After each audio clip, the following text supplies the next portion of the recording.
Ho, ho, ho. Oh my goodness. Oh my goodness. That was amazing. That was amazing. Woo. Look, the judges are doing something over there. You didn't drop one. Man, I didn't drop a stick. Amazing. Give him another round of applause. Listen, that was the way to start the show. That was amazing. That was amazing. So I'm going to start with you, Sarah. What are your thoughts? I thought it was great, very steady, loud. It was fantastic, and your wardrobe, just love it. No, when did you know what you think about him, not me? Oh, sorry. We're talking about you right now. So very good, steady hands. Awesome. Josh. Excellent job being able to keep with the cadence. Bagpipe is obviously something that's not easy to play as well. You guys did really well together. Awesome. Nola, Sabin, what's your thoughts? Get into the mic. I agree. I definitely think you did very good, and it was very impressive of how you could always know where each step was and often. Cool. Alexi. I am super impressed. I don't think if I could do that staring at the sticks, practicing day after day, the fact that you did it without looking, absolutely blown away. Awesome. Thank you so much, sir. Thank you so much.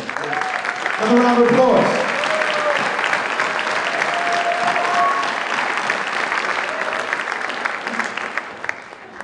So we're going to come out here. I'm doing everything. I'm the MC, the stagehand. Who are you, sir? Logan Boy. Logan Boy, come on. Logan's going to get himself set up. Logan, you sound like you got all the friends out there. So you ready? What you going to do for us tonight, man? I'm going to be playing two parts of two different original songs I've written. The first song I ever wrote, The 7th Grade Love, and then a more recent song. All right, awesome. The show's yours, sir.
I wrote last year.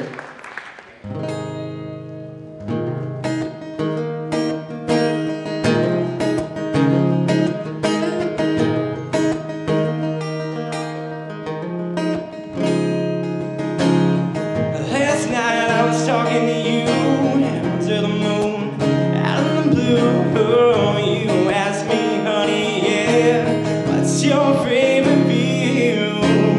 I said, let me think a minute, and down real hard. If I had to choose one place, it'd be right where we are.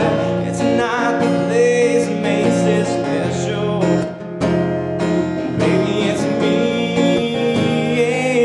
and you. I've seen a cornfield in Georgia, I've seen a harvest moon, I've flown through Alaska, got to see the ocean view. I've hiked through Colorado, where the water's oh so blue. Nothing compares to you, baby, you're my favorite view.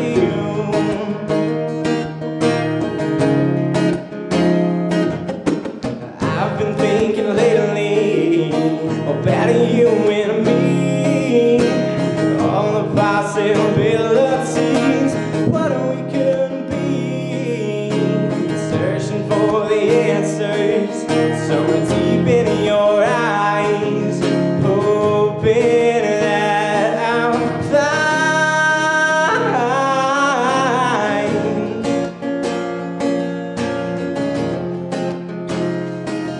just you and me. I've seen a cornfield in Georgia, I've seen a harvest moon, I've flown through Alaska, I see the ocean view, and I hike through Colorado, where the water's oh so blue. Nothing compares to you. Baby, you're my favorite view.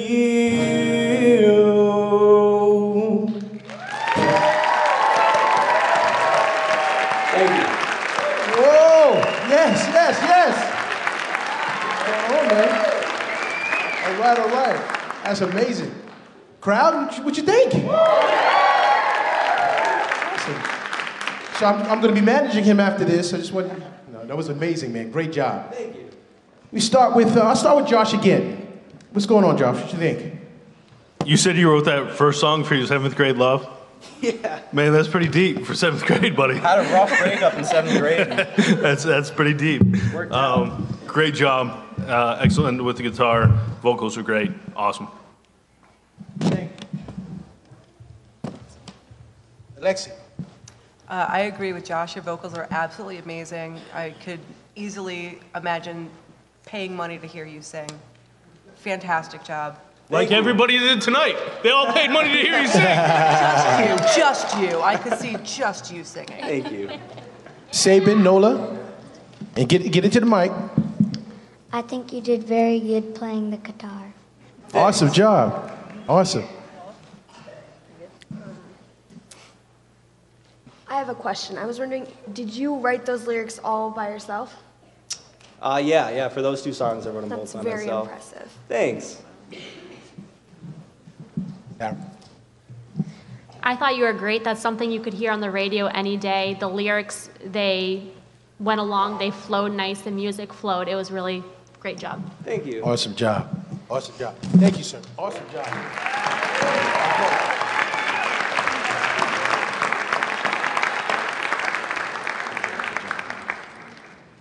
Right?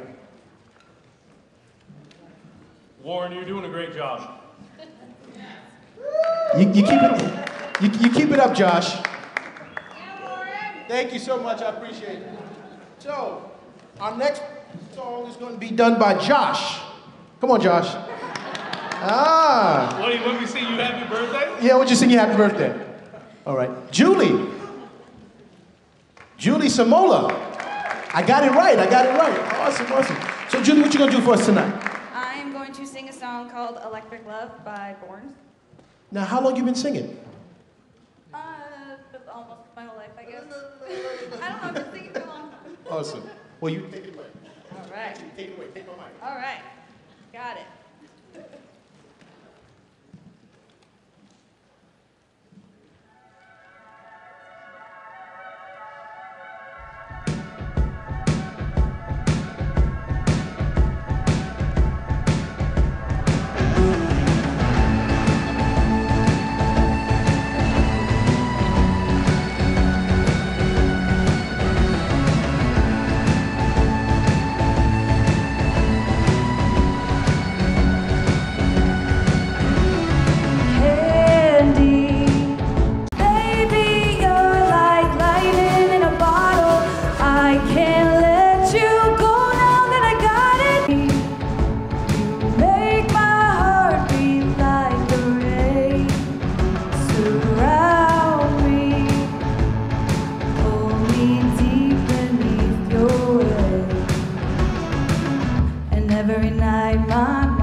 thunder's getting louder, louder, louder. Baby, you're like lightning in a bottle. I can't let you go now that I got it. And all I need is to be struck by your electric love.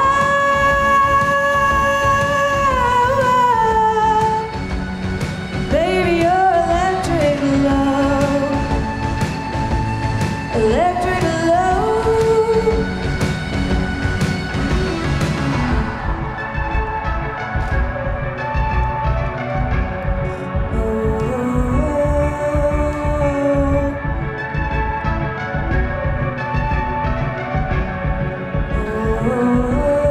Rushing through me.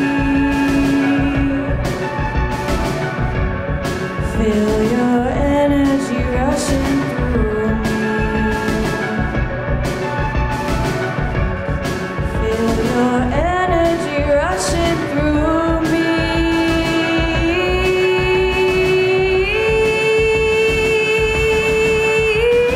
Baby, you're like lightning in a bottle. I can't let you go now that I got it. And all I need is to be struck by your electric love.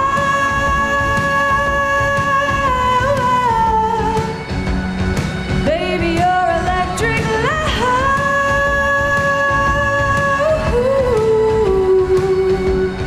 Baby, your electric.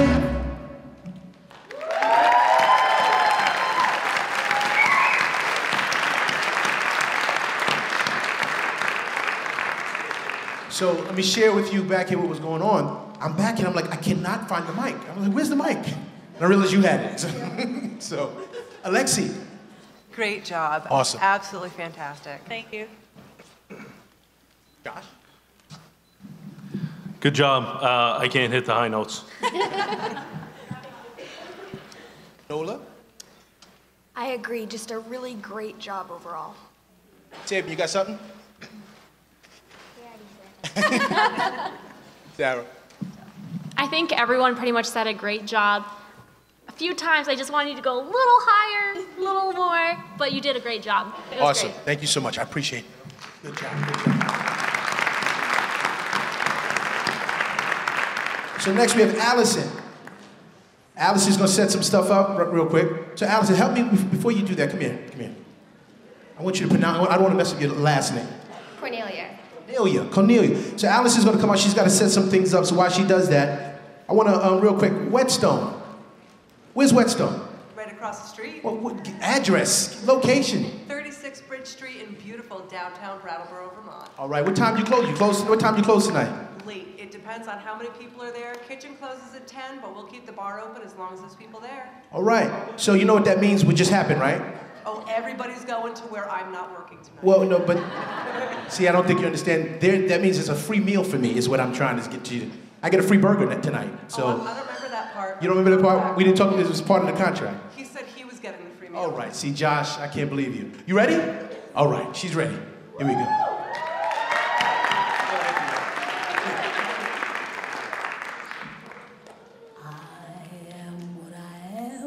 I am my own special creation.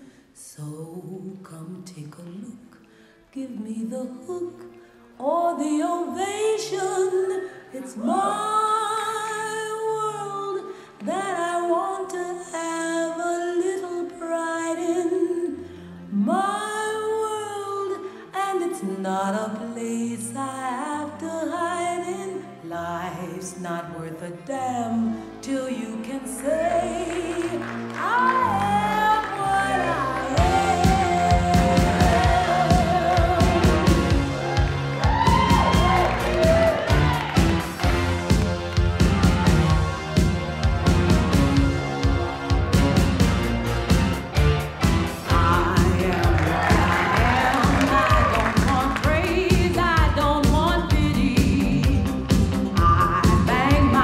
drum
We're not gonna do that. I knocked my eye out.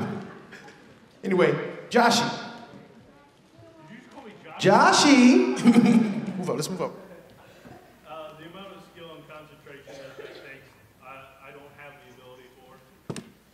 And great job transitioning from each one of the different batons that you had in the flag. You dropped a few times, but your smile stayed the whole time, and that means a lot. Alexi. I have never seen anyone wear more glitter than me, so on that, I am super impressed. Other than that, the only word I have is mesmerizing. Like, I could not take my eyes off you. That was amazing. Thank you. Nola. I gotta know, do you ever get dizzy? Absolutely. Hey, get the mic. I think you did a really good job. Thank you. Your hand-eye coordination is amazing. I could not even do one. Thank you. When the lights went low, I do have to admit, I thought that there was going to be fire, and I was so excited. I was so excited, but it was still extremely impressive. Thank you. I don't think Black would let me do fire. We got to ask, who's in charge? Awesome job. Thank you so much. All right, cool.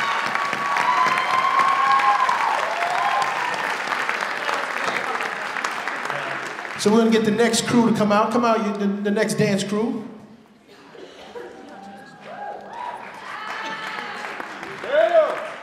Awesome, awesome. So, what's the name of the crew? Craze Phase Dance Crew. I created it, I made it up. A bunch of crazy crews here. Rebecca Bustillos. Olivia Riley. Rachel Tumim.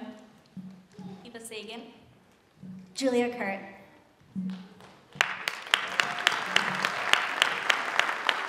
So, I'm a little upset because I thought I was going to join you. Where's my jacket?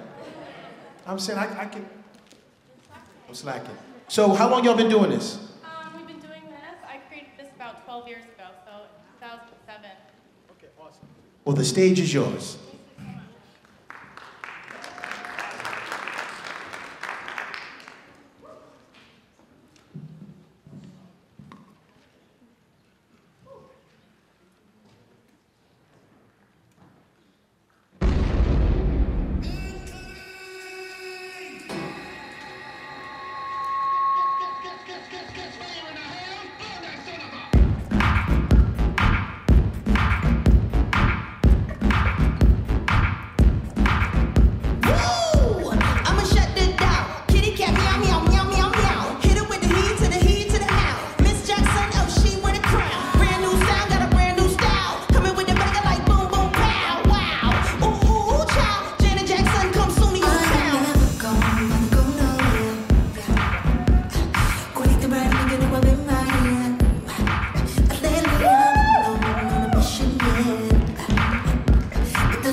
Amazing, amazing. Lexi.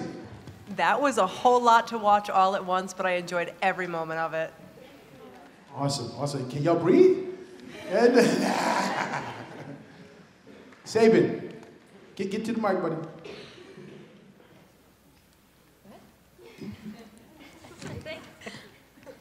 Nola, save your brother. I think it's very impressive how you all can do your own things and get back together and be so in sync. Awesome, awesome, awesome. Sarah? You guys had big smiles on your face the whole entire time, and the amount of energy that was coming from you guys was amazing. It was great. All right. No, we don't need to hear what Josh has to say, so go ahead, Josh. I don't really care what you want. You're just going to hear me anyway. Stage presence was awesome. When you guys got together, I was really hoping to see the kid and play. You were like this close. I wanted to see it really, really bad. Yes, I love it. I love it. You guys did awesome. Thank you. So before they go, I've been doing these things for a while, and what happens is all these people are going against each other, right? For this $1,000. But I see them as kind of like a family.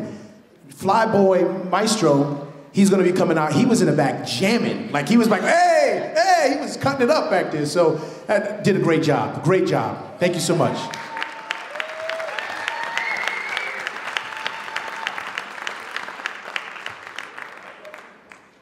Josh, I was texting you, man. I wanted you to talk to me a little bit. Warren, I'm supposed to be paying attention to the show, not answering your text. So do me a favor. Tell me a little bit about Wyndham and Windsor Housing Trust. What do you know about them? Wyndham and Windsor is obviously one of our sponsors tonight, and they deal a lot with many of the properties in Brattleboro and rehab and resell many as well. Awesome. Well, thank you. Thank you. Awesome job. So our next guy coming up here is Jason Dansby. Jason Dansby. He'll be coming up in a couple of seconds. Jason Dansby.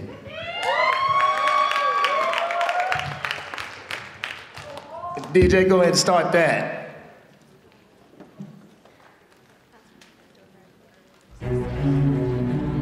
Brattleboro, Vermont, make some noise! Make some noise! I go by the name of Flex 45. About to teach y'all some real hip hop. Y'all ready? Yeah. We gon' be free, free to live the way we wanna live instead of being prisoners. What we gotta give to be free, free from all the struggle that surrounds us. When we gon' be free and have a nation that we proud of, free to be whatever, free to have our dreams met. Martin Luther King had a dream we haven't seen yet. Freedom for my people, freedom for the oppressed. Yeah, here we go. This ain't a black or white thing. We all got our picket signs letting our freedom ring as we sang loud. Police brutality the thing now. Family screams getting silenced, cops skating clean now. My people really can't take it. Working federal jobs, breaking backs just to bring home the bacon. Yeah, this is the choices you've given us. Just cause we've had a black president that falls short, now we giving up. Statistics show right now I'll be in jail today. Prison population increasing through the state. If there's people tuning to CNN, seeing how the country's dead. Hope they ain't the leaders led by the blue and the red. Why my country putting people through this again? People still getting sick, contaminated water in Michigan. What will they do about it? Will they answer the call? Will the government? Probably not. They're busy focused on the wall. Yeah, get your hands together. Get your hands together. Get your hands together. Get your hands together. Freedom. Yeah. Martin Luther King had a dream we haven't seen yet. I want you to walk with me. Hip hop right now's a bunch of talking heads. The radio got its own like The Walking Dead. Kids in the burbs hold to every word these rappers said. Caught doing the work in 3 here at the feds. I cannot pledge my allegiance to a land full of secrets and a man when he teaches. To the clan his message reaches. Make America great again. Rounding up immigrants, make America slaves again. America hate again. I think it's time America sat down and prayed again. Just stop masquerading in the lies you're parading in. At one point it was stated we all were immigrants. Took the land from all the natives, played on their ignorance. How can I pledge my devotion to something that's so atrocious? When I see it, I notice my people start to lose focus. And the closest that I get to the truth, gotta go down another rabbit hole to get it to you. Cause when I spit it to you, it's gonna penetrate through. Get what these haters telling you, prepare to lace up your boots. It's time for war, keep battling the change that bind. Visit ain't just physical, don't be a slave of your mind. Yeah, freedom is the way we, yeah. What more we gotta give to be free? All the struggle that surrounds us. When we gon' be free and have a nation that we proud of. Free to be whatever, free to have our dreams met. Martin Luther King had a dream we haven't seen yet. Freedom for my people, freedom for the oppressed. In only God's name I will trust. Till I rest, I will be free. FM, make some noise. Everybody, peace and love in the building. Peace and love is in the building. But I'd like to say that there is another alternative to what's going on in the world. And that alternative is justice. Make noise. I love you guys, thank you.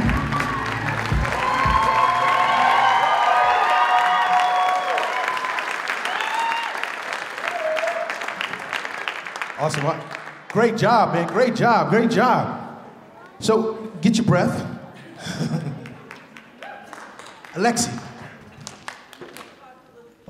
Get her mic on, please. Get deep into the mic. Thank you. How deep do you want me to get into the mic? We talked a little bit before he started, and he asked me if I like hip-hop, and I told him I like old school, and I was a little nervous on what you were going to do, but you did not disappoint. That took me right back to the late 80s, early 90s. That was fantastic. Awesome. Awesome. Thank you very much.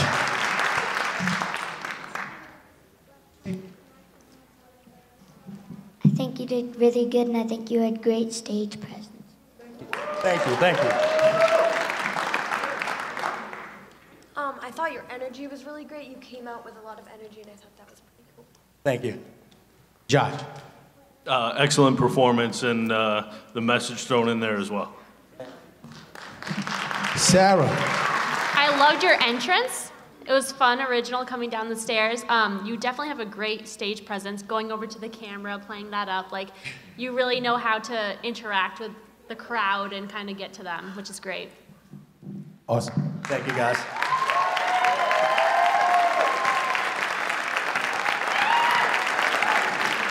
So, Sabin, Nola, some questions to you.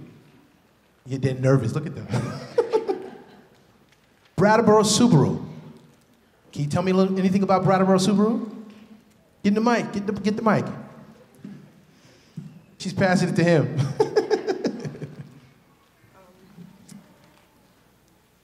Brattleboro Subaru is not only about their low prices, but we really want to try and connect with people and have not only give them a good deal, but give them a great buying experience. That is amazing. That is amazing. See, I knew you did some of the commercials, so I thought you could, just jump and do that. So awesome job, awesome job. We're gonna get our next person out. Come out here, young lady. Carly. Oh, Carly, hey! Wait a minute. Y'all didn't do that for me. Okay, I understand why. What's your name? Harley Gallivan. Say that again. Harley Gallivan. Do you know some people here? A few. So what are you gonna do for us today? Dance. How long you been dancing? 13 years. 13 years. What year? I'm 15. 15. So you've been dancing ever since you came out? Awesome. Well, the stage is yours.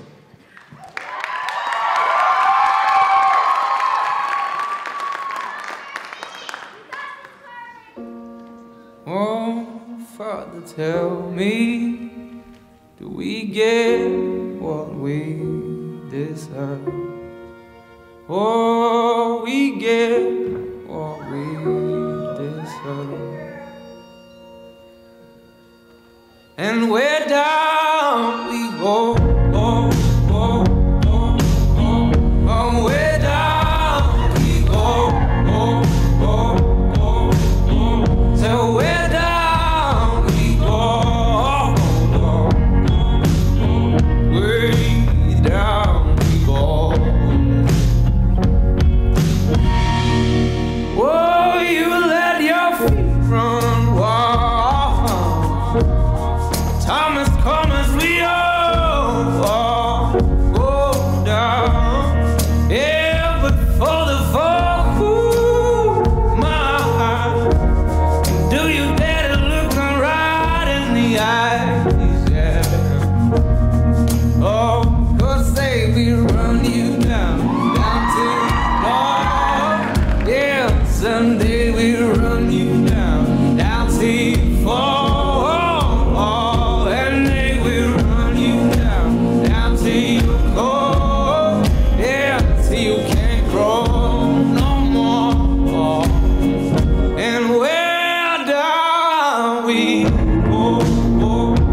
down we go.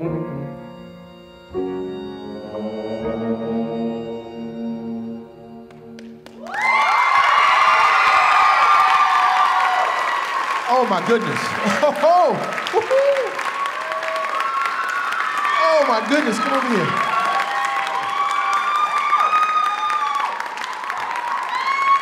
Whoa. Whoa. That was amazing. I can do that. I can do that. I can do that. Yeah.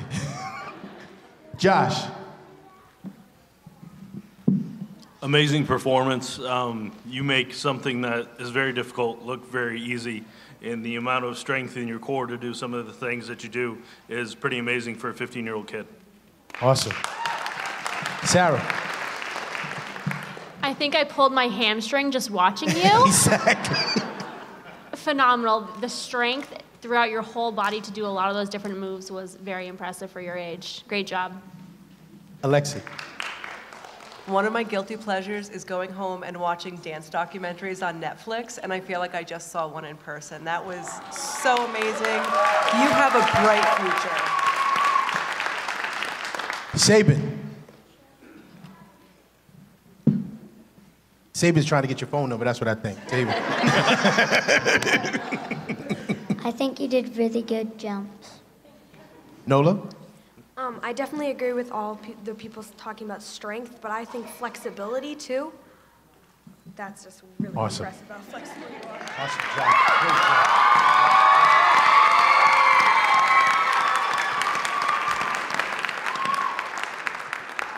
We're gonna get our next person out here. Ben. Set it up, Ben. Come over here, Ben, before you start. What's your name? Ben Kaufman. Ben Kaufman. How long have you been doing this? About 12 years, I'd say. Well, what is this you're gonna do? I'm a hand bouncer. 12 years. All right, well, do your thing. All right.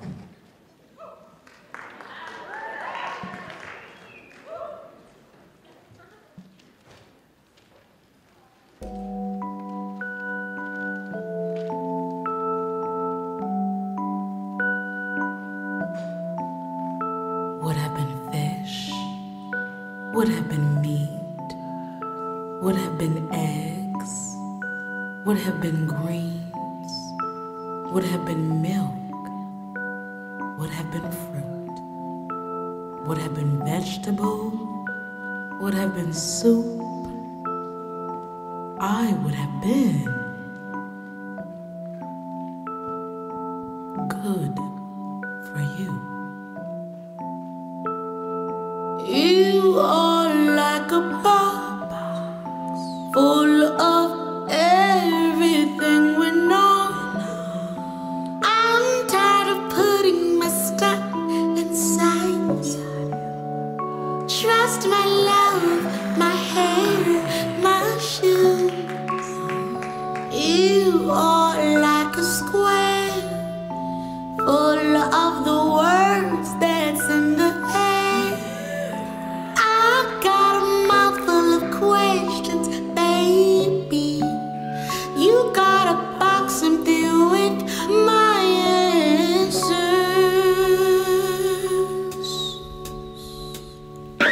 Maybe we can go to the store and buy your ass a clue. I heard they got some honesty on sale.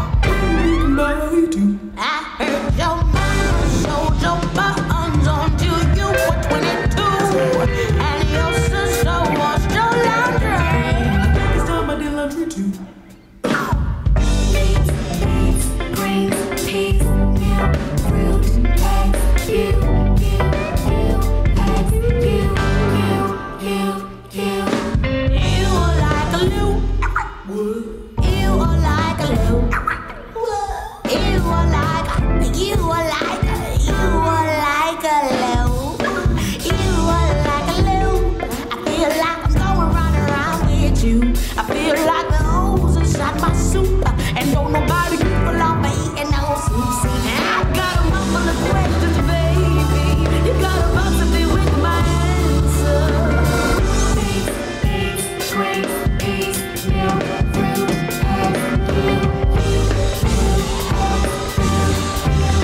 even need permission from your mama. I think I need permission too. You allow you, carry me to do what I gotta do. Cheap and you're tearing at the base, ain't worth for the time that you had to make. See, I got a mouth full of questions, baby. You got a box to deal with my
Oh my goodness. Let me come over here. So before we start, I just need you to tell everybody, you know you stole some of those from my old videos, right? Yeah. Yes. I mean, I tried not to copy the whole act. Yeah, thank you, I appreciate it. I used to do that. I used to do that back in the day. Right? Look at them and not believe in this. Josh. Awesome job. Strength, flexibility, balance, all of it there throughout the entire performance. I was expecting you to get tired and start to fatigue a little bit, and you didn't. Thank you. Tara. You had a lot put into that show. The face movements, the strength, the flexibility, everything. You were just a great entertainer in so many ways. Good job. Thank you. Alexi? I couldn't stop watching your face, but I wanted to watch your body. I have never seen showmanship like that. We'll be seeing you in Cirque in, what, 5 years? Let's hope. Nola, Sabin? I've been wondering, how long have you been doing this? 12 years. I think you did work again and you're very flexible.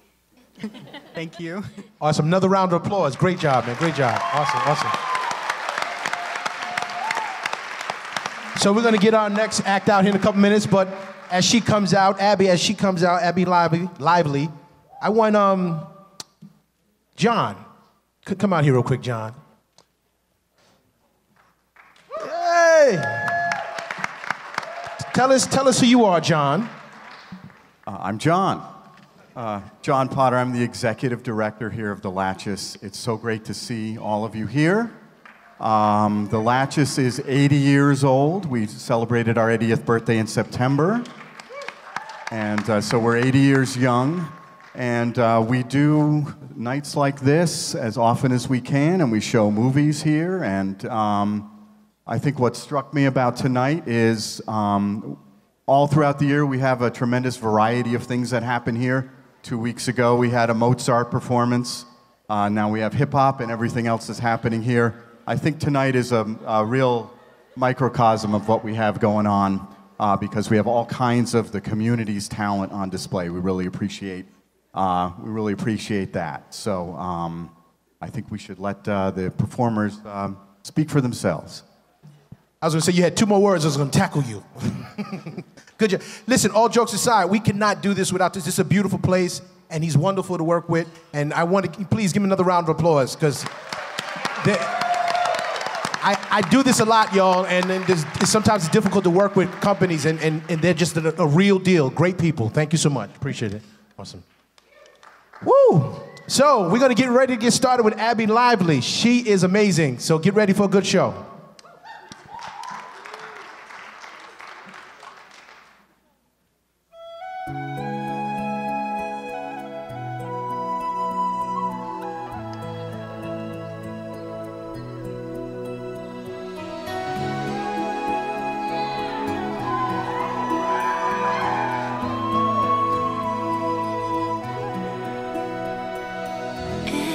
Every night in my dreams, I see you, I feel you. That is how I know you. Go on. Far across the distance and spaces between us, you have come to show you. Go on. Near, far, wherever you are, I believe that the heart does go on.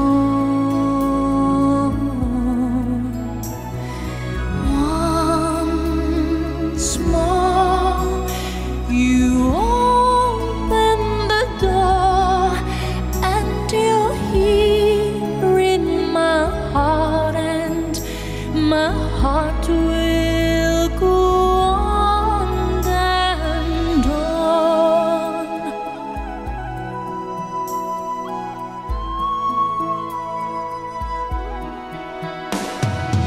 Love can touch us one time and last for a lifetime, and never let go till we're gone.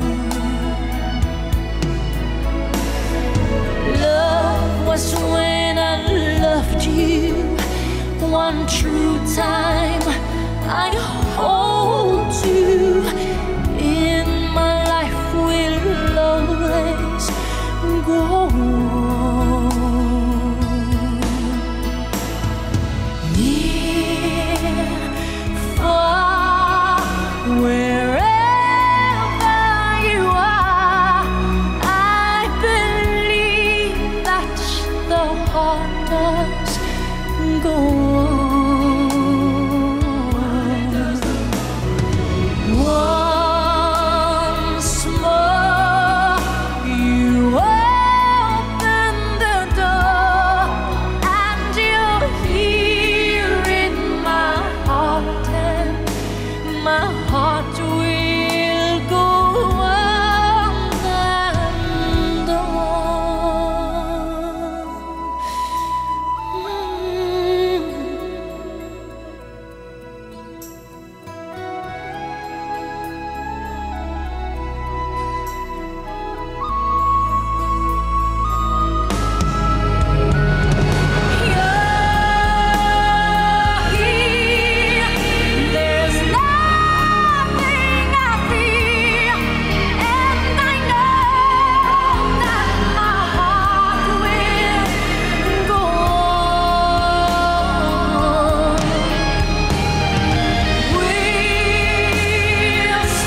such a nice.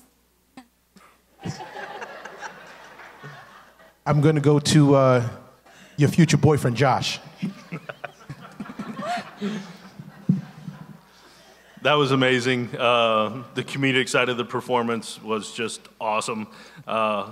It kind of mesmerizes you a little bit what you do within the wheel, and then the comedy kind of brings it back to life too. There's so much training and stuff that has to be done to be able to do what you do, and to be able to add your own twist with the fun part of it. It's pretty cool.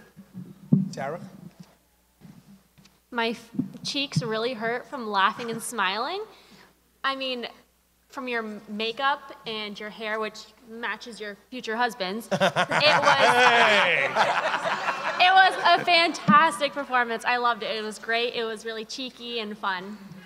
No, Sarah, you can talk again just because of that. Just say something else about Josh. That's all I want. I mean, I saw your underwear, Wonder Woman. We do have Superman. It is a match made in heaven. I have Superman socks. If he was more flexible, he would show you right now, but. Sabin, Nola.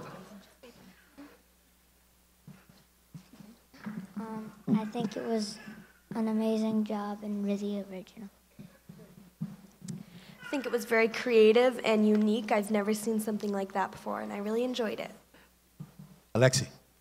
Unique is a great word for that. It was funny and mesmerizing, and I don't know how you don't hurt yourself on that, because I feel like I would break every bone in my body just trying to get near it.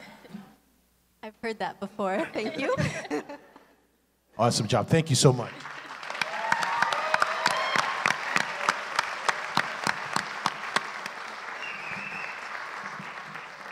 Are you enjoying yourselves, everybody? Are you enjoying yourselves? I mean, you guys do have Patrick. We do have matching hair. Don't forget to go on Brattleboro Community TV, share the video and like the page. I think we have almost 100 something people watching right now. Let me look. 50. We got to get that number up, y'all. Come on. Everybody get your phones out and share. Awesome, awesome. We're going to get our next act to come out. Flyboy Maestro. Flyboy.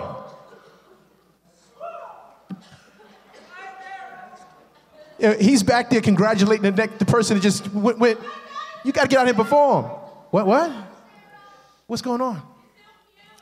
Thank you. I appreciate it. Thank you. They talk about me. What's going on, man? What's your name? I go by the name Flyboy Maestro. And what you about to do? I'm about to sing a song that I wrote. I just dropped the video for it, but I wrote it for my grandmother. Shout out to my grandmother in the building, Hope Bel Air. She just beat cancer 3 times, so, you know what I mean? I'm gonna dedicate this to my baby, you know what I mean? I love you. I'm ready whenever.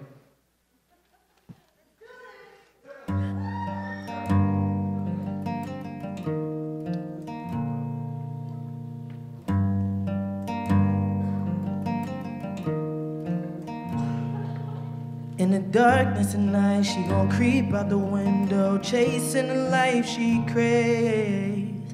Off in the woods where they say it's no good, but she knows a secret place. And she not gonna tell nobody where she goes in the middle of the night. Great escape, no time to waste, she only got until the sunrise. Yeah. Where does she go? Where does she go? Yeah, where does she go? Where does she go? And she not gonna tell nobody where she goes in the middle of the night. Great escape, no time to waste, she only got until the sunrise. Where does she go? Where does she go? Where does she go? Where does she go? Where does she go? Where does she go? Oh. She wakes up to an alarm as she would any other day. Yeah. There's no telling, moving like a smooth fella. Ask her how she doing, she say everything is smooth sailing. And she's got eyes that make you wanna believe the lies. Oh, the sky grows darker every hour and she just can't wait to fly. And she still won't tell nobody where she goes in the middle of the night. Great escape, no time to waste. She only got until the sunrise. Oh, where did she go? Where did she go? Where does she go? Is she not gonna tell nobody where she goes in the middle of the night? Great escape, no time to waste. She only got until the sunrise. Nobody knows where she goes.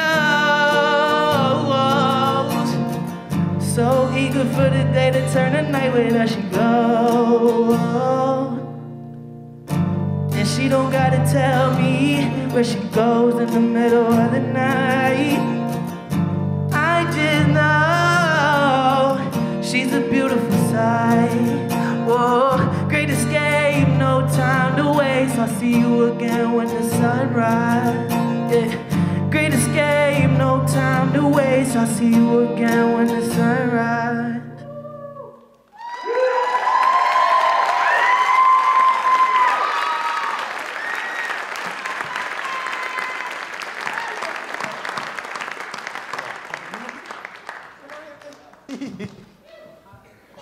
Take the coat off. Amazing job, man. Amazing job. Alexi. Beautiful voice. And I want to know, where does she go?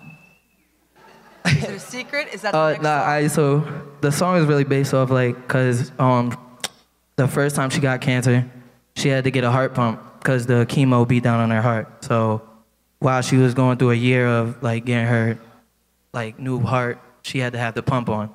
And I was plugging her in every night and watching her go to sleep, basically putting my baby to get bed, you know what I mean? So I just wrote that song thinking about that. But that's where she goes, she dreams. Oh, that is so sweet. So everybody understand you're talking about your grandmother? Yeah.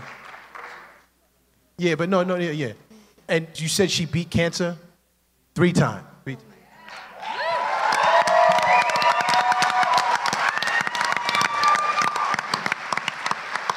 Josh.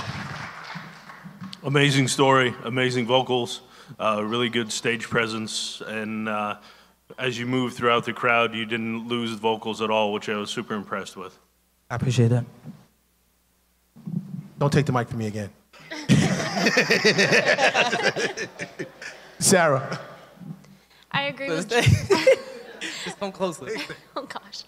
I agree with Josh. You used the whole floor really well. You moved around, and it's obviously a very powerful song with a lot of meaning behind it. Great voice. Thank you. Nola Sabin. I like the fact that you wrote your own lyrics. That kind of gives the song much more meaning when you're writing about something that means a lot to you. Very Thank good you. job. Thank you. Awesome job. Thank you, man. Good job. All right, cool.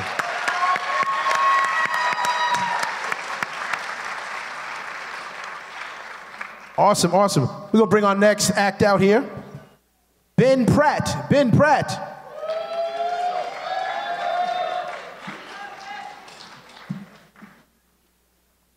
So, Ben, how you doing?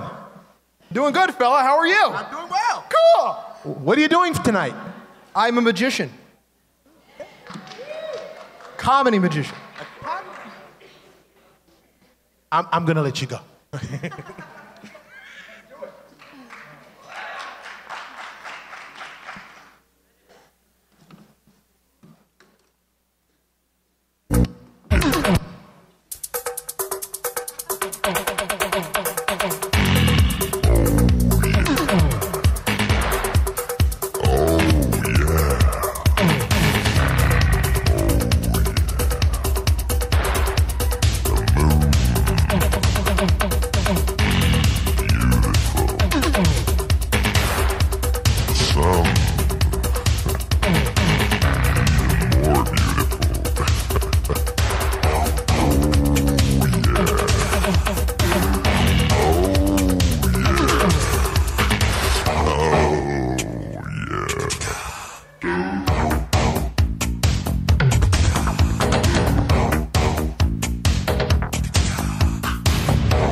Thank you, sir. That was fun. That was fun. It was fun. Yeah.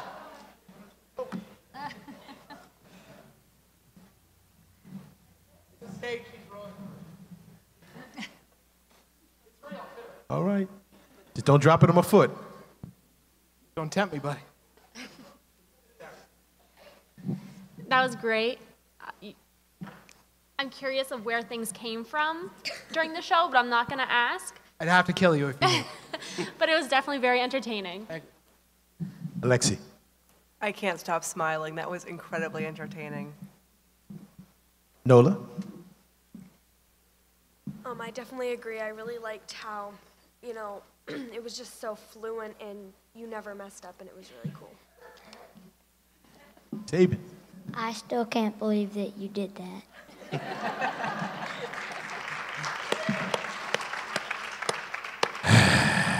Josh.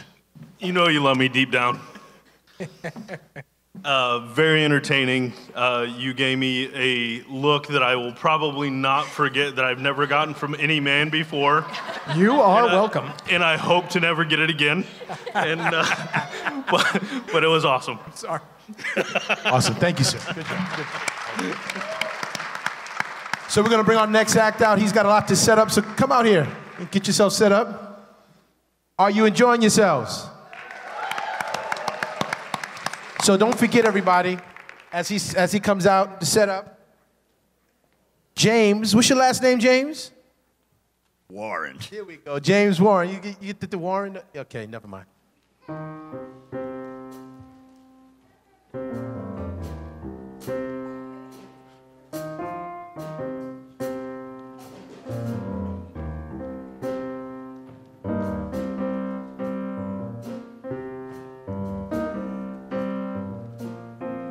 Well, sometimes I get impatient, but she cooled me without words, and she gives me understanding, my hummingbird. And have you heard that I thought my life had ended, but I find now that it's just begun. She gets me where I live, give her all I've got to give. I'm talking about that hummingbird. Well, she's little and I love her too much for words to say. But when I see her in the morning, sleeping, she's little and she loved me too. My lucky day, a hummingbird don't fly away. Don't fly away, away, away. Don't fly away, away, away. Don't fly away, away, away.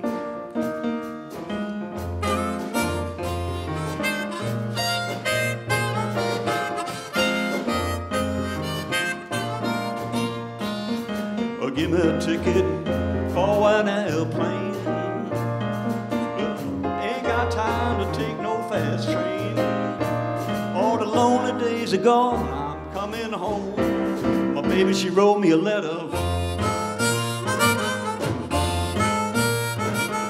I don't care much money I've got to spend. I've got to get back to my baby once again. All the lonely days are gone, I'm coming home. My baby, she wrote me a letter.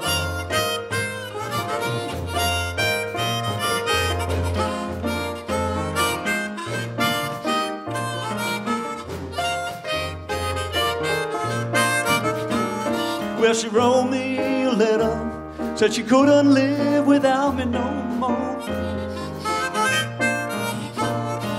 Listen, mister, can't you see? I've got to get back to my baby once more. Anyway, yeah.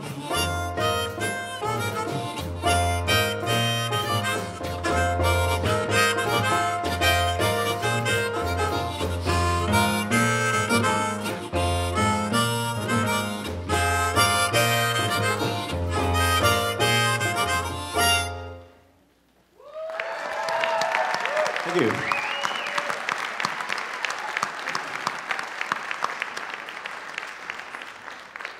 Awesome job, man. How many instruments do you have here, man? I guess 4 with the vocals. 4. Hey, can you explain some of this? Did you make this yourself? No, I bought this for the, I think one of the first things I saw a girl on America's Got Talent with a tambourine between her knees and playing the guitar. And I thought, well, I have a rubber band upstairs, and I got a tambourine around, so I went upstairs and tried that, and then kind of developed from there. Awesome. Josh. You always like to call on me first just because you like me. Exactly, that's what it is. Great job being able to play multiple different instruments and keep vocals going at the same time. Very impressive and good way to end the show. Sarah. What Josh said, how many instruments are actually down there? It's kind of like a drum set. It's got a snare drum and stuff. And All in one. Right. Yeah. A lot of multitasking there. That is great, listening to the singing and the music all going together, flowing together. Very impressive. Alexi, can you get into the mic? Get into the mic. Alexi. I would have been impressed with you just working a drum set with your feet. Like, that in itself is impressive, but to add in the keyboard and a harmonica and the vocals, my hat goes off to you. Thank you.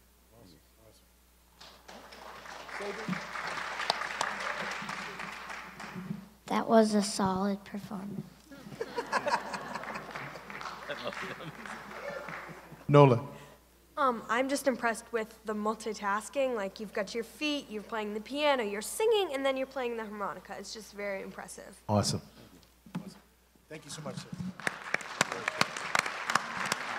All right, everybody. So, the judges are going to go off to judge. Follow me, please. And what I need everybody here is to start passing their stuff down. So we do it again. All right, everybody come back. We have a winner. It's Warren Dews.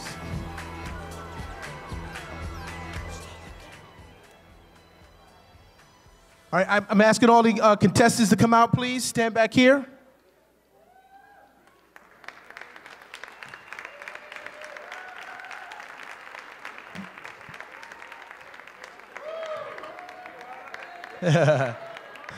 Everybody, come on.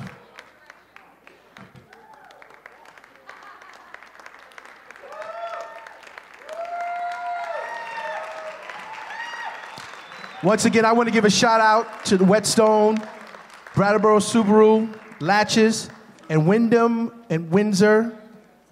We could not do this with these companies if they didn't help us. Big shout out. Wyndham and Windsor Housing Trust. Windsor and Windsor Housing Trust.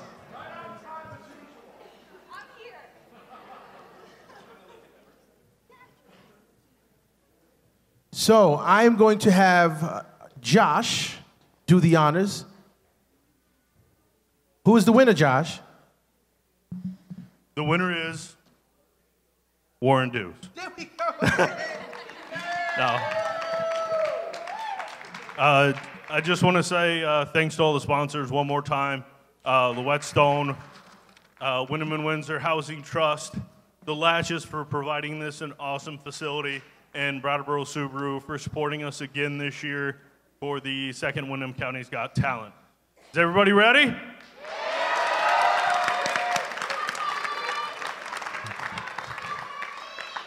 Our winner of the second annual Wyndham County's Got Talent is Ben Kaufman.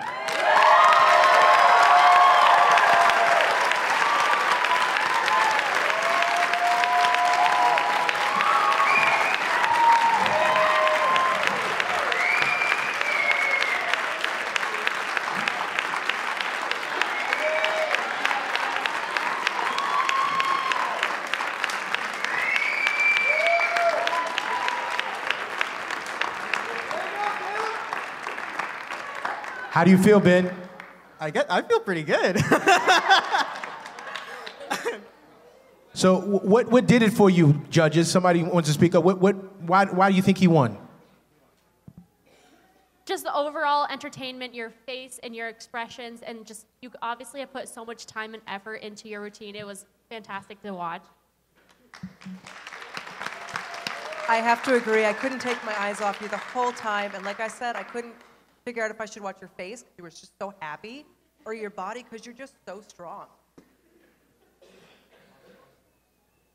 All right, yeah, you guys, everybody did a really amazing job tonight. You put on the best show that we put on thus far. We appreciate everybody coming out. The turnout of the crowd tonight was great on such a cruddy night. We appreciate everybody coming out to see us. Party at the Whetstone. Hey! Thank you, everybody. Get home safe. Get home safe. As I always say, you don't have to go home, but you got to get out of here. Peace. Thanks, everybody.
Hi, I'm Elliot Greenblatt, and I'm often referred to as Mr. Scammer because of my 3 years of working with AARP and its Fraud Watch initiative.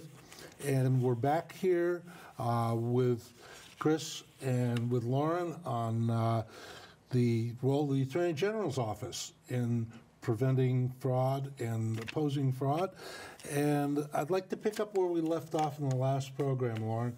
We were talking about the CAP program, Consumer Assistance Program, and one of the pieces that you mentioned has to do with small business in Vermont. Yep. So if you could give us a little overview of what happens as far as fraud and what you're seeing with fraud in small business. Of course.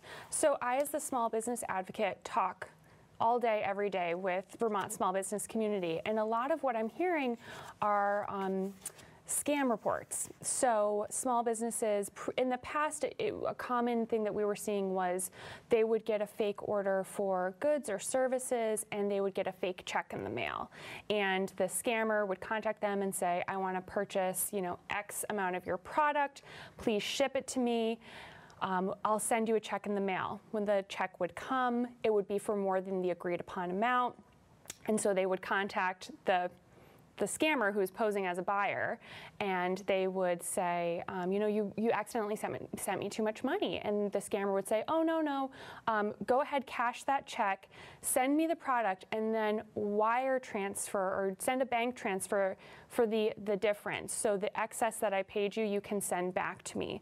And so business owners would do that, thinking they were engaging with a customer, and then they would find out later that the check was fake. And so any amount, the difference that they then wired to the scammer is gone, as well as the products that they may have already shipped.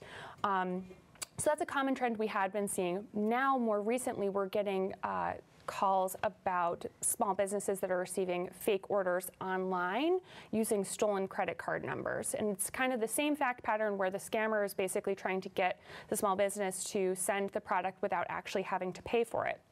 So in those cases, whenever a small business has concerns that they may be being scammed, Or if they've already spotted the scam, they should reach out to our office. We can talk through the steps and recommendations we would have.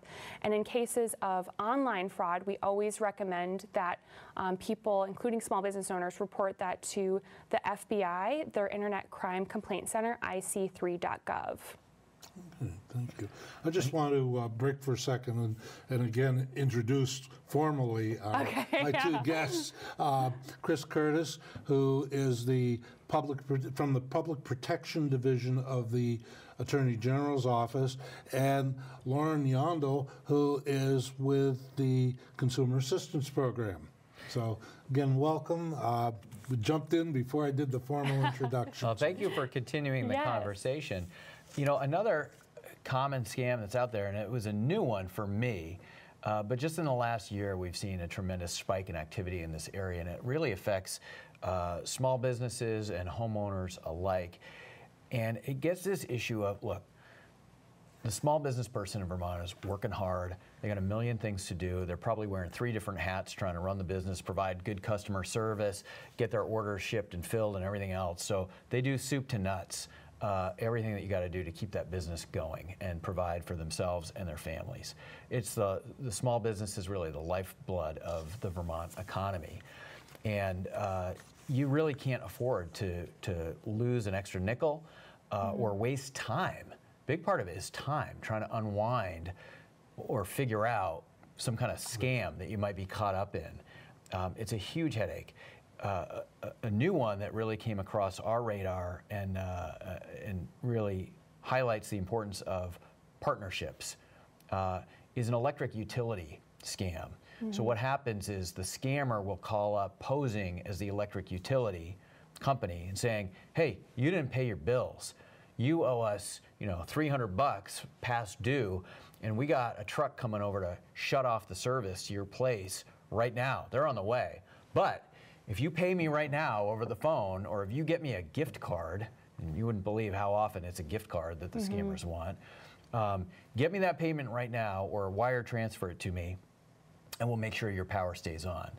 And here's the business owner trying to figure out, where's this coming from? Is this really my utility company? Why would they do that? Wait a minute, I paid my bills. I'm pretty sure I did. But now they're having to track back through their records. They're having to figure out, did I really pay? Did I not pay? Was the check held up for some reason? Is there really somebody coming to shut this off? Then they're contacting the power company. The power company is saying, what are you talking about? We didn't send anybody out and we don't have any record of this. So it can be very scary and very time consuming for that small business person. What a headache to have to deal with. But I want to give credit to the utility companies across Vermont who very quickly, their switchboards were lighting up with these kinds of complaints. And they reached out to us and said, what can we do? So we did a joint press release with all the utility companies on board to get the word out about this. A general alert. Yeah. And then we issued what we call a scam alert, which is a program a new program in Vermont you can sign up for through our partners at the Public Safety Department. Lauren can talk more about Scam Alert in a minute. But we blasted that out to thousands of Vermonters in real time to say, don't be fooled. Hold on to your money. Nobody's coming to shut your power off. That's not the way the electric utilities do business. So, it's when there's those new and unique or different scams that we're hearing about. They affect small businesses, they affect homeowners, and there's a lot we can do to stop those scams from happening in their tracks. Yeah, and we're seeing at AARP a lot of calls as well on that. Typically, these calls were coming in the winter. And they were coming in from people who were getting the call from the utility company at night. Yep. That's scary. Yeah. You need your power in the winter. And similarly, for small businesses, these scammers are quite clever, and so they would focus on certain industries like restaurants, and they would call during like a lunch rush hour. And so the business owner is busy serving customers. If they're being told that they're going to lose power in the next 30 minutes and they have a restaurant that's full of patrons, even if they don't actually think that they owe money to their electric company, the scammers are creating scenarios in which they can convince business owners to just pay and then try to sort it out later.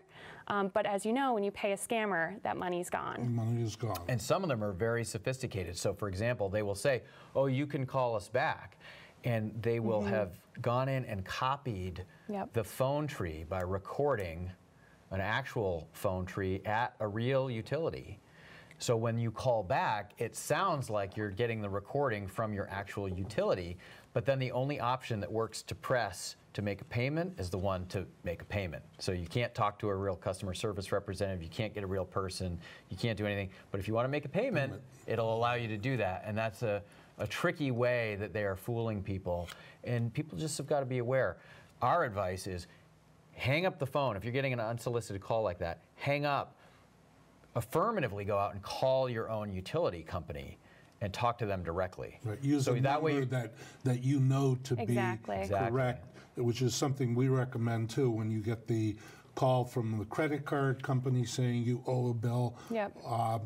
Any of these so-called official calls, verify where you're calling by going to a trusted number. For instance, if it's a credit card, go to the back of your credit card, call the number that's on the card rather than the number that is showing up on the computer screen or in the phone call. That's exactly right. Miss Lee, this is Agent Williams from the tax office. Our records show an unpaid balance on your account. If you don't pay by end of day, you'll be facing jail time. Well, the fastest way to fix this is with a prepaid debit card. Can you go get one now? Yes, and we want to clear this up. If you just buy that prepaid card, put $400 on it, then call me back and read the numbers to me. The moment they ask for a prepaid card is the moment you know something's wrong. Think before you send money. Let's go a little deeper into CAP and what the CAP initiative does. On an annual basis, the program has collected and then reported on the scams that are affecting Vermonters. And usually that document comes out, well, I would say in January. We're obviously not ready to look at the 2018, but we do have the numbers for 2017, and if my guess is correct, we're not going to see huge differences. We'll probably see a very similar pattern because that pattern has kind of maintained itself over the past few years. And we are showing that that pie chart graph right now to the folks watching. And I want to just explore some of the topics there because they're kind of interesting. Apparently the #1 reported attempt is the IRS scam. And it would seem that by now people would be getting the idea that the IRS is not going to call you, but what are you finding in terms of that particular scam at CAP? Yeah, so I think you're absolutely right.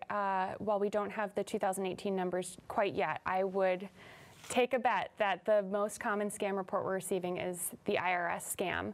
And you're right, we are hearing from a lot of folks who are calling and reporting and saying, I know this is a scam, but I wanted to make sure you had this information so that you have either the phone number that they're telling me to call, or so that you know that this area of Vermont is being affected by this issue.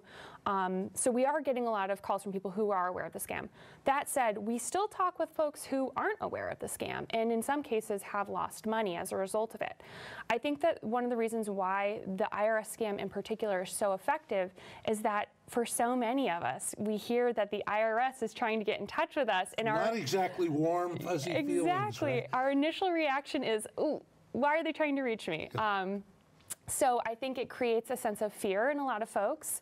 And I think, too, they make the stakes pretty high. So these scammers will call and they'll say, if you don't pay within the next 30 minutes to an hour, there's going to be a sheriff who's going to come arrest you. There's already a warrant for your arrest. The only way that you can get around this is by wire transferring money to us or buying gift cards and paying us. And I think there are a couple of things that we should keep in mind. One, there are people that may actually owe money to the IRS, and they know that, and they're working with the IRS to sort it out. And so when they get these calls, they might think that they're real. Another kind of going back to the issue of the utility scams, sometimes people will say, well, this must be a mistake and I'm going to sort it out, but I don't want the sheriff to come arrest me in half an hour, so I'm going to pay now, and then I'm going to kind of backtrack and try to sort it out later and get my money back when I prove to the IRS I don't actually owe them. But as we just mentioned, when you've paid a scammer, that money is gone. So the things to keep in mind is that the IRS will never call you at your home and threaten you or harass you, demand immediate payment. We always like to remind people that if you owe money to the IRS, they're going to contact you by providing you with written notice that you then have the ability to appeal if you feel is a mistake. So when you're getting these calls and they're telling you you need to pay immediately, it's a scam. Okay. And since the IRS, last that I knew, was a federal agency, the idea that they're going to involve local law enforcement is kind of far-fetched. Pretty dubious. And I gotta chime in here on this, though, because this points out one of the common misperceptions, right? There's always a lot of concern about Vermont's vulnerable populations, and we at the Attorney General's office, we care a lot about everybody from kids who may be vulnerable to older Vermonters who may be at risk because of social isolation or any number of other factors. But the truth is that these scammers are equal opportunity offenders. Mm-hmm. These scams affect everybody, and the IRS scam is one of the biggest ones that just cuts across all socioeconomic lines, age groups, everything. And the truth is, I'll tell you a story. Every year now, around April 1st, around April Fool's Day, right? We don't want people getting fooled. We do a big press conference with our friends at the tax department, and Commissioner Sampson has been a wonderful partner in getting the word out about this. They don't want people getting ripped off because of a tax scam either. And they track those calls because they get them too. People calling the Vermont Department of Taxes saying, geez, do I owe money? Mm-hmm. So they're very active on this issue and engaged, a great partner. But we had a press conference a couple of years ago with a wonderful woman from, I think, down in Randolph or someplace. And she was a financial manager at an electric co-op. And she shared her story, and she said, I spent 3 days living in terror, bouncing back and forth with phone calls to these people because they kept giving me a number to call, and I would ask to talk to a supervisor, and they would get a different person to be in on the scam, and they kept telling me, you're going to be locked up. Mm-hmm. Lady, do you want to deal with us now, or do you want to deal with us when you're in jail? All of this stuff. And she said, I was terrified because I genuinely thought I had done something wrong, or there was some colossal mix-up that I was now ensnared in. And she said it sounded pretty authentic. Mm-hmm. And she said, though, finally by day 3, the last person that she talked to became so verbally abusive and angry, swearing at her, taking all kinds of liberties on this phone call. She finally put it together and said, "This is not how a governmental agency would operate." And she realized it, and she turned to our office and called to report it. Try to trace it back, and again, it's one of those things where very hard to enforce, but thank God she was able to, in time, stop herself before she transferred any money to these scam artists. But that's what's out there, and it can be very scary. It often starts with a robocall and a number to call back, and when you get somebody on the phone, they can very quickly become very aggressive and very threatening and very abusive. So that's a giveaway in some sense that you shouldn't be engaging. Yeah. Right. But on the other hand, if you're susceptible to it and you're not sure, it can be very scary. Yeah. But that's true for anybody. It can be a financial manager in the prime of her career, or it can be, a kid who's just starting out in their career, or it can be an older person who's retired and doesn't know what the heck happened and why are they being reported like this. We find that the stock and trade of these people who breed on deception, which really is what it is, are very good at how to address human behavior. Mm-hmm. They seem to be, I guess, great psychologists because they know when people are distracted. They know how to build anxiety. And when you start to get into this emotional development, people tend to lose common sense and reason, and they react more at a gut level. And it's a matter of, how do you maintain that safety cushion so that you don't get emotional during the attempted scam, and you start acting in a more reasonable way and say, would this really happen? or somebody playing games with me or trying to take advantage of me. Well, you touch on a really important point there, Elliot, because we'll talk about the pie chart some more in a minute, because I'm sure there's some other scams you want to talk about, but this vastly underreports the number of scam activity in Vermont. We know that in August of 2018, there were 8 million robocalls placed in the state of Vermont. A state with a population of 600,000 people. 8 million calls in 1 month alone. That's a huge number. Many of those were from scam artists, some just from telemarketers, which are legitimate but nuisance calls. I think the key thing here, though, you talked about the emotions that people go through when they're caught up in one of these things.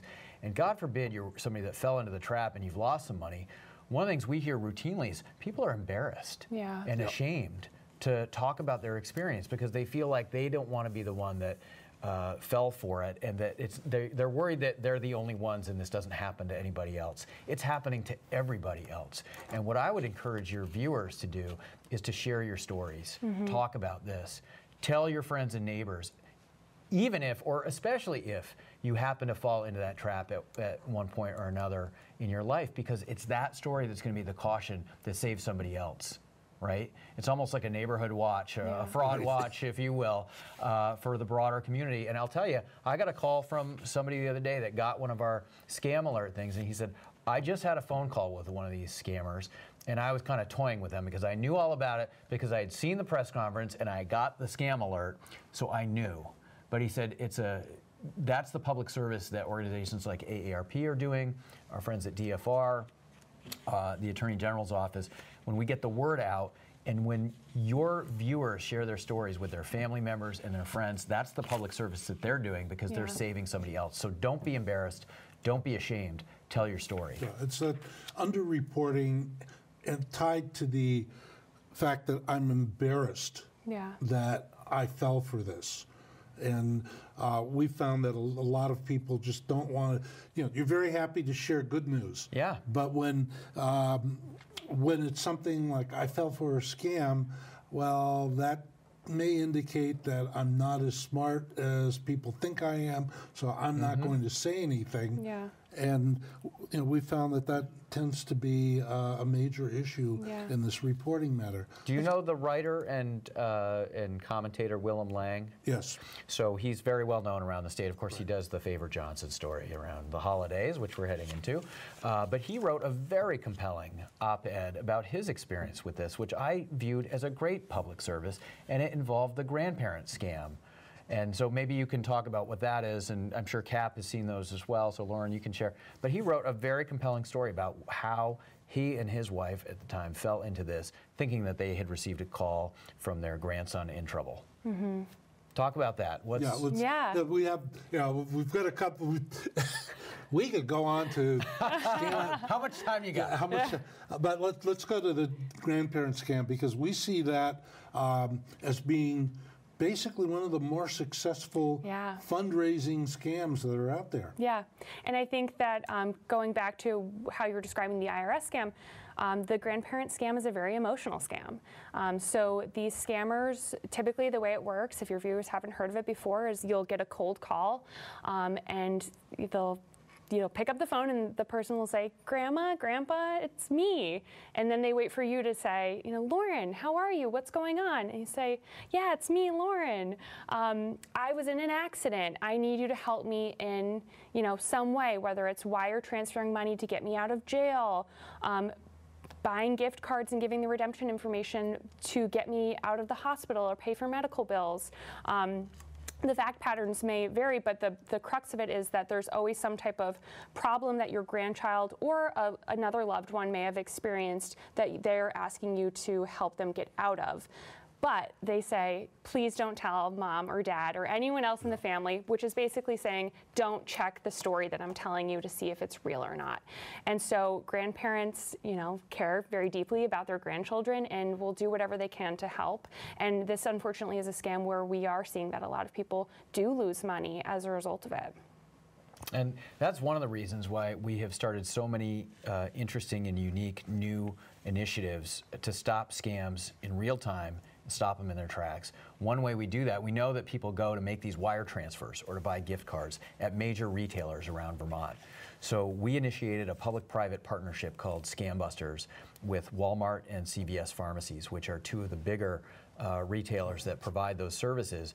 And through the signage, one of the they do training for their staff to spot scams as they're happening. They will often tell their customers, this seems like a scam and you may not want to make this wire transfer.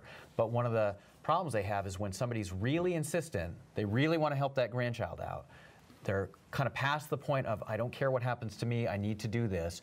The retailers feel sometimes like there's a little bit of how much do they intrude on the, the customer is always right, so how much do you sort of stop them from doing what they want to do? Through signage and alert in a large way in these major retailers, those clerks can now say, why don't you call the Attorney General's office, call the Consumer Assistance Program and check with them. It's a state entity that there's trust in, that people know and understand, and it's a third party, not just the retailer, now saying, we know that this is a scam. Please don't send that money, don't make that transfer. So through that sort of triangle of the consumer being there, right there at the counter, ready to make the transfer, the retailer, and our consumer assistance program, they can stop that from happening before that transfer even happens. Very difficult sometimes. There's been some success with wire carriers of trying to sort of unwind those if the money hasn't actually been released yet on the other end. But it's got to happen really quick to do it. Most often, once that money is gone and it's received, you never get it back. Yeah. The other thing I want to mention is that we're hearing more and more that scammers are coaching people on what to say when they go to buy the gift cards or to wire transfer the money. So they're saying, if the retailer asks you, well, what's this for? You tell them that it's to, help your grandson buy food or, to pay his rent. Don't say that it's to bail them out of jail or that they've been in an accident and they need to get out of the hospital. So these scammers, again, are quite clever. So we all need to work together to try to help reduce fraud in our state. And so the other thing that we've done to try to get upstream is actually using the scammers' own technology against them. So we created a scam alert system using the VT alert system with the Department of Public Safety, and now thousands of Vermonters have enrolled, contacted our office or worked with AARP or others to enroll in this scam alert system where you can get in real time when there's a spike in scam activity or if there's a new scam we haven't heard of before, we will send out an email, text message, or voicemail, whichever one of those that you elect to sign up for, you'll receive in real time to alert you that there's a scam activity happening in your area. And that's another way that we can just get the word out there and have people talking about this to stop these scams in their tracks. And that's a really innovative and unique new program. I think the last I was aware there are at least over 7,000 Vermonters signed up. If you call 800-649-2424, which is our Consumer Assistance Program number, our staff and volunteers there can actually help people sign up for it. It's a very simple, just name and Plus you can sign email up or phone number. Yep. So you can sign up online very quickly and easily, or you can call somebody and they'll walk you through it. And simple as 1, 2, 3 clicks, and you're good to go. And you can get those just like you'd get an Amber Alert or a missing person or a weather alert. You can get a scam alert. I want to do one other scam. Sure. I mean, I have a choice, right?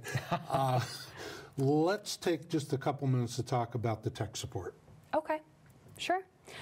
So the tech support scam, again, we get a high volume of calls about this issue. Traditionally, what we've seen with this is you'll get a cold call from someone saying I'm your internet provider or I'm your computer provider and there's some type of issue with your internet or your computer. But the good news is I can help you fix it. All you need to do is give me remote access to your computer and I can fix it in that way, and then you can pay me by giving your credit card, wire transferring money, or paying through gift cards. But it's all a scam. And the bottom line is your computer company and your internet provider would never call you to tell you there's something wrong with your computer. It's the other way around. If there's something wrong, you have to call them. I also want to mention that we're seeing more and more People are aware of these cold calls and knowing that they're scams, so it doesn't seem to be as effective, but we're seeing more pop-ups that are showing up, directing people to call a particular number. And when you call the number, it's the same fact pattern. There's something wrong with your computer or internet. We can help you. You just have to pay us. This is the pop-up that says there's a virus on your computer. Exactly, exactly. So people should be very, very mindful of that. And when in doubt, contact our office, the Consumer Assistance Program. We're always happy to talk with people, whether it's to talk with them about a scam that they know about and just want to report, or if it's something they're not quite sure of but want to talk through with someone. We're always happy to have those conversations. A couple other things that I want to squeeze in. You know, folks can go online and they can also see what the report is for the past year, and I'm sure probably by February we'll have the 2018 report up and available. But there are two things that, Chris, you mentioned to me that are critical things that the office is dealing with. One of them had to do with home improvement scams and the private contractor issue. And maybe you could elaborate on that. Sure. So, of course, we spent the bulk of our program here today talking about services that we offer and then programs that are available for people to take advantage of, and then things they can do to protect themselves. But there's another leg to this stool, which is legislative reform, policy reform, and even to some extent reform within our own agency. So we have, on the one hand, been very aggressive about providing consumers with new tools to stop frauds and scams from happening. One good example of this, one of the, frankly, the overwhelming complaints that our Consumer Assistance Program receives every year is from aggrieved homeowners, where something has gone wrong with a project. You know, your home is probably your single biggest investment in your life. For a lot of people, it's their nest egg. They've built equity in those homes. They want to take good care of them. They add on to them over the life as your life changes. Maybe you have kids and you have to add on or expand the home. Maybe you want to do improvements in certain areas. It's a hugely expensive proposition, and it's one that Vermonters value greatly. So it's in everybody's interest to make sure that the great workers in this profession are able to provide the services that they need to provide, and that homeowners are getting the services that they're paying for when they pay a contractor to come in and make improvements to their home. Unfortunately, what sometimes happens is two things.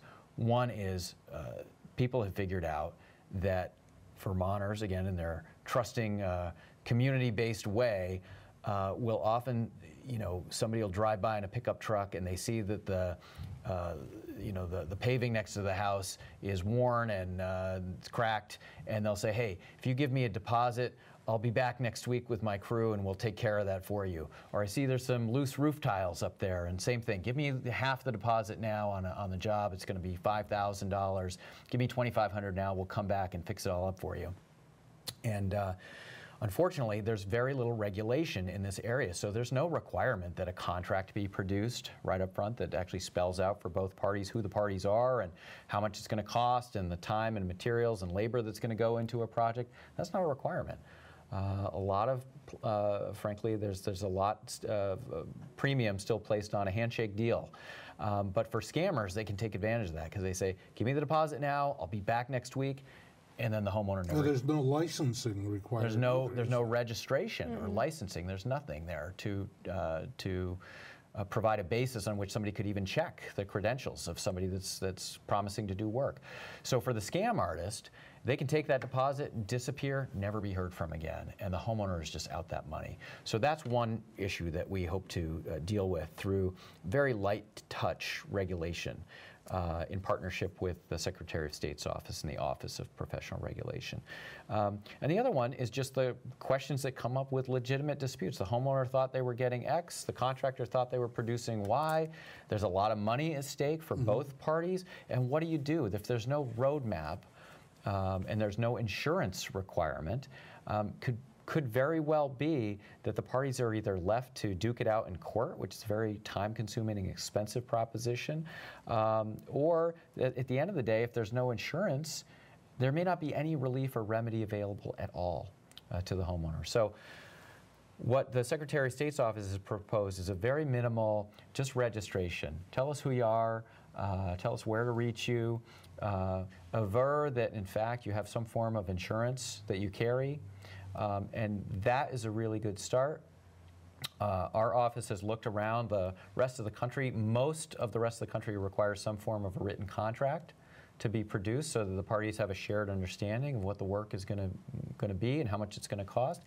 We think if we just did a very simple light touch, simply sign up and register with the state, have a contract or a writing of some kind, and carry some insurance. Those are common sense things that, as we've gone around and done public hearings in this area, we hear routinely from contractors, we'd be crazy not to have a contract. Of course we have a contract. We'd be crazy not to carry insurance. Of course we carry insurance. So the fact that there's no regulatory rules of the road, if you will, that explain that to maybe a small provider, that's frankly good liability protection for the industry professionals, and it's good for the homeowner. So we think that in the end, that's a very good light touch, common sense approach. We've been hearing really good feedback about that. I mentioned on your previous show, we were in Springfield last night. We were in Burlington 2 weeks ago. We're going to Newport a week from now. And we're hearing from contractors all over the state. We're hearing from the home builders. We're hearing from architects. And we're hearing from homeowners that this, frankly, is a common sense reform that's probably long overdue. Great. One last topic, and I know this is something that you are trying to get your arms around, and that is data brokers and data brokerage. We also refer to it as data aggregating. Maybe you can explain a little bit about what that is and what the dangers are. Thanks, Elliot. Well, that's a great question, and you know, this is really it's a new frontier. You know, my view has always been that the future of consumer protection is really online because so much data is transferred electronically today. So many people do their shopping online, they do their banking online. So everybody's information in one way, shape, or form is out there. And one of the really important things that we can do is to make sure that people have good data security. Our office spends a lot of time talking with businesses and with consumers about having good data security so that you're not susceptible to hacking or having a security breach. But in addition, we have learned through our work that there is an entire industry out there, the data broker industry. These are third-party corporate entities that buy and sell the data of Vermonters and other American consumers because it's valuable. If you're a legitimate marketing company and you want to sell to a certain socioeconomic or demographic, and you can compile a list of thousands of people, either their email addresses or their direct mail addresses, it's a quick and easy way to get the word out about the services that you're offering. There is a legitimate use and function for that kind of information. Some people want to have, you know, advertising and certain things that they're interested come across their computer screens. You'll notice when you go online today, if you do searches for, I don't know, you're looking to buy a new winter coat, suddenly you might see on the side that there's a whole bunch of retailers that suddenly know that you're in the market for a winter coat, and they're going to show you what their sales are. So there are some advantages of that potentially for consumers. But on the other hand, there's a big question out there about what is going on with the use of your personal data. Where is it going? Who can buy it? And the answer is, we don't know. There's a lot that we don't know about the data broker industry. And you may never have heard of some of these companies that now own a piece of your data and are maybe combining it with other things. They might purchase your data from one source and from another source, and then they package it all up together, and they might sell that to another party out there online. And in fact, we've heard anecdotally that that may be a source for scammers and bad actors to get information that can then be very tailored and pinpointed to make it seem like it's a legitimate business activity that lures you into some kind of online transaction. We refer to as spear phishing. So it's a way that spear phishers can purchase large numbers of email addresses or telephone numbers or mailing addresses and lure people into these kinds of scam transactions. So we thought why not? This is a new, it's not really a new industry, it's been going on for some time, but it's new in the sense that we thought to try to define it and then try to shine some sunlight and transparency on this industry that seems to know a lot about us and consumers generally, and we thought it's time for consumers to know more about this industry. And so what we did was, again, very light regulatory framework. Data brokers that operate in Vermont will now be required to disclose who they are, how they can be contacted. We heard a lot from the industry, frankly, that they said, hey, if a consumer contacts us, they can opt out of our services. They don't have to be marketed to anymore. They'll get their names off the list. So we said, if you offer an opt-out, let us know and let consumers know how to opt out of those. They also have to report to us non-PII, currently non-personally identifiable information, data breaches that they experience and how many Vermonters that might impact. So that's a new category for just giving us some idea of what kind of exposure is there that's outside of our current data breach notification standards. So it's a way for us to start to learn more about this industry. My view, frankly, is that for actors in that space, legitimate actors, because there is a legitimate space for that, I think it's good for them. I think that most of those companies came to the table and said, we want to be good corporate actors. We don't mind if consumers know more about us. And so this is a vehicle where we can very quickly and easily provide a database that Vermonters can go to and look and see who all these actors are. If it becomes known that there's a data breach, they can then contact these actors and say, please take me off your list, to the extent that that's available to them. So it's a start. It's a new and emerging industry, and it's one of the challenges that we always have when there's new technology out there or there's new ways of doing business. Sometimes government can be slow to catch up. We want there to be more tools for consumers so that they can help themselves and so we can stop problems before they start. You know, we see a lot of this information coming out of consumers voluntarily without even realizing that they're providing it. Now, obviously, when you provide information to, for instance, Facebook or any of the other social media companies, that opens up some interesting doors. But little things like I went to McDonald's. At the end of my payment, I got a receipt that said, oh, if you want a free whatever, or buy one, get one free, fill out the survey.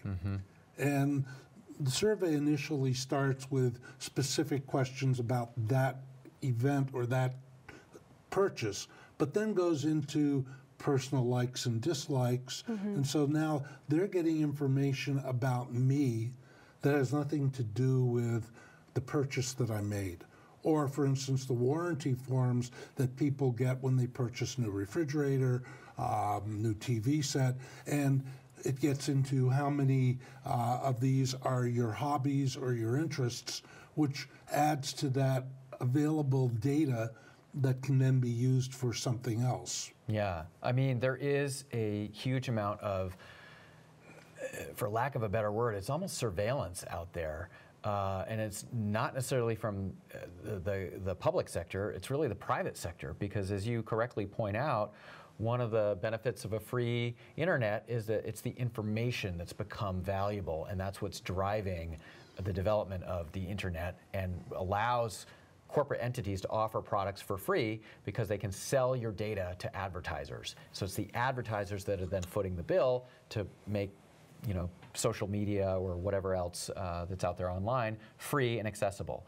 And I think for consumers, it's just important to be educated about, everybody likes a free service, but you have to be aware of what information you're providing. So all of those surveys about who's your favorite actor or actress, your likes and dislikes, that information can all be scooped up and then paired with the information you've already provided, your email address, perhaps your home address, your shopping history online, all of those kinds of things in a very robust profile in a relatively short period of time can be established about you, Elliot. And it's almost the commodification of consumers in our country. And so people just have to be aware of it. I'm not making a judgment about whether it's good or it's bad, but you should be aware of it and concerned to the extent that that information could potentially fall into the wrong hands. We like to say, if it's being offered for free, you're not the consumer, you're the product. And we find that with this data collection, that tends to be the case. We're just about out of time. In fact, we're probably out of time. And I'm wondering if you each have a final bit of advice that you'd like to provide to our viewers. Well, I'll just harken back to something I said earlier. First thing is we want to hear from you and your viewers. So please call us, contact our office. You know, our consumer assistance program provides wonderful customer assistance. That's how we like to think of it. And really willing to walk people through all the things that they can do that we've already talked about to protect themselves. And the other thing I would just say is, again, if you're caught up in one of these scams or you're worried that you might be, don't panic, be vigilant, and ask for help. Yeah, I think just to kind of echo that, I always tell people, when in doubt, contact CAP. We'll talk through any scenario you have, whether it's something you know is a scam and you want to report, or something you suspect might be a scam. We're happy to have those conversations. We operate a hotline. We are always there to answer those questions. And then I always tell people, if it sounds too good to be true, it usually is. So just, you know, when it comes to scams, trust your gut and, you know, always be vigilant about these issues. Well, Lauren Yondo. Yes. Thank you for coming having us. and being our guest. And Chris Curtis. Lauren is a small business advocate and with the Consumer Assistance Program at the Attorney General's Office. Chris is the Chief of Public Protection Division of the AG's office. Thank you for joining us, thank you for joining us as our audience.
Welcome to Yoga for You.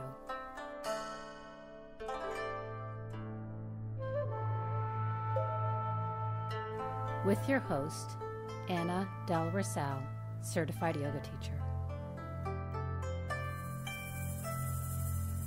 Yoga is not a substitute for medical attention, examination, diagnosis, or treatment. Please check with your doctor before beginning any exercise regimen, especially if you recently had surgery, are pregnant, or postnatal. If at any moment something doesn't feel right, please stop. It's important to listen to your body. I will provide detailed instruction as you move in and out of poses to ensure your safety. If you have any questions, contact your local yoga teacher or studio. Thank you for tuning in. Have a blessed day. Welcome to Yoga for You with Anna. Today's one of those sweet little classes, and this one's just a gentle, just really simple flow for when you don't feel like moving a lot, but you just want to get on your mat and breathe. So if you happen to have a bolster, we'll use this a couple of times. If you don't have one, grab a cushion off your couch, or you can take a blanket and fold it up as support, but it's not necessary. So come onto your hands and knees to start, please. Okay, and we're just going to move in and out of child's pose. So inhale, lift your chest, and then exhale, sit back on your hips. You can let the elbows drop, and then inhale, come up. And again, exhale, sit back. Inhale, lift. And just about 4 more of those. So exhale, rounding back. And it's not a fast movement. So if you are moving quickly, maybe slowing it down 5%. And you're really just focusing on that breath and allowing the spine to open up as you sit back. And lift up. Good. 2 more here. Exhale, fold. And then inhale, lift. So with this child's pose, if you want to use your bolster, you can. You can just sit back and drop there, or you can use your bolster, separate your legs wide, and you're just going to come down, rest one cheek to the bolster, and close your eyes. And if this is too much on your knees, feel free to roll onto your back and hug your knees into your chest. But relax your shoulders. And just let your body be heavy here.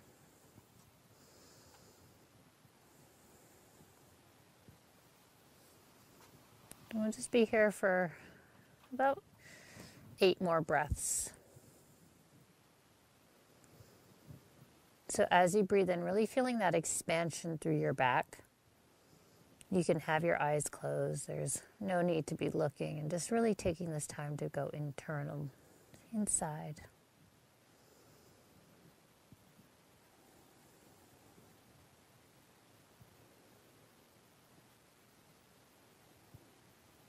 Take 4 more breaths here.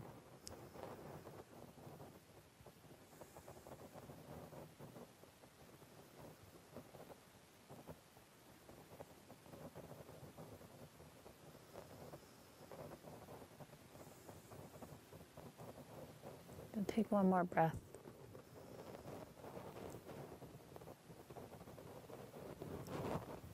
And then inhale, forehead to the bolster, or look in the middle, come up. And actually I want you to sit down.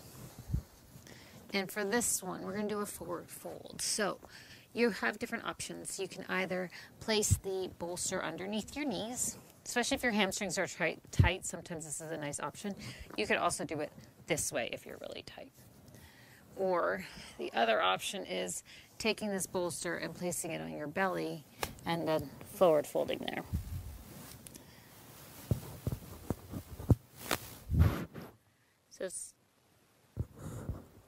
So same thing, you're just going to drop into this pose and just rest.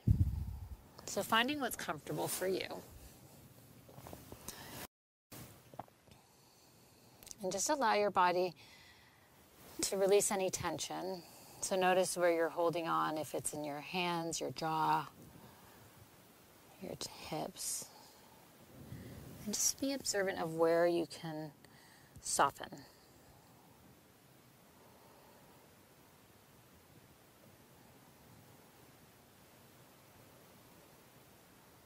And because you're just holding the poses, perhaps you can take a deeper breath in. So really feeling your ribs expand, even that low back expand with your breath. And then exhaling, the belly draws in and the breath moves out.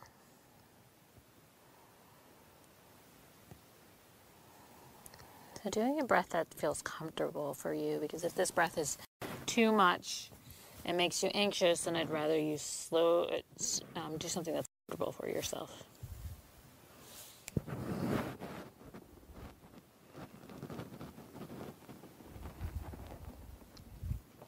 So again, about another 8 breaths here. So maybe you let yourself go deeper into the pose versus thinking, I'm coming out of the pose, I need to get out, I need to get out.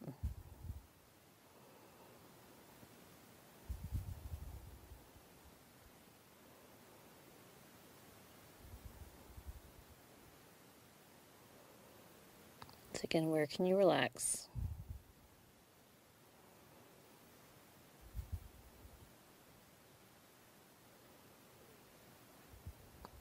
Good, one more deep breath here. And then inhale, walking your hands back. And now you're going to bend your right knee, left leg is straight, and you're just going to fold over again. If you need to bend that knee, I guess again, you can take this option and go there.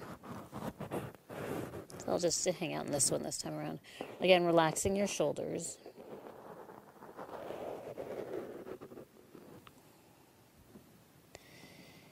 And can you just let your weight be heavy on your bolster?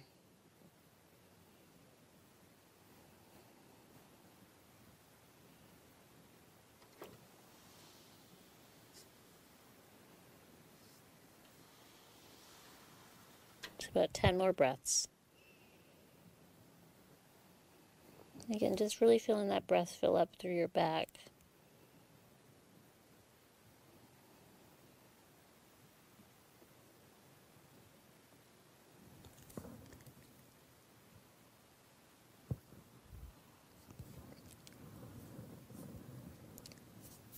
Sorry, I might sneeze, but no, it's gone. Good, 5 more breaths.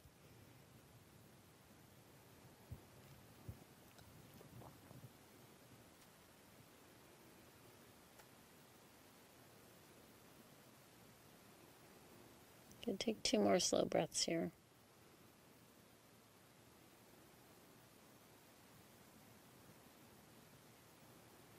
And then inhale, slowly come up. And just switch sides. So if you had that bolster on top of your leg, you're going to switch, bend the other knee. You can be here, or you can be here. And if you need a prop under, if your knee's really high, you can take a prop underneath that knee as well. And again, just folding over. You can use your fists if you need to, if the bolster's too far away. Or if you have blocks or other blankets or pillows, feel free to use those to stack things up as high as you need to get into the pose. So we're not putting a lot of effort out in these poses.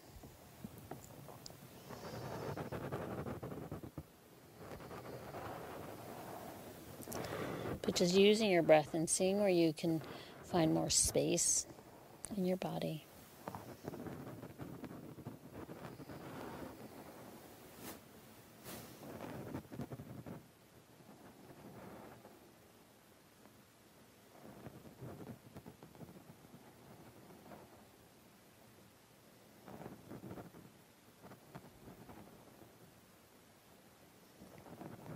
And 10 more breaths from here. So again, just relaxing wherever you're holding any tension.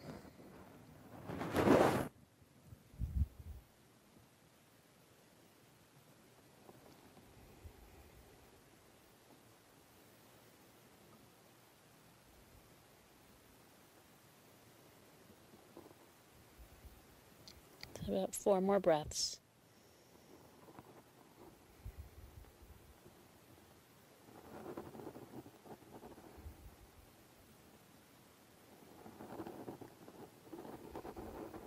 One more breath, please.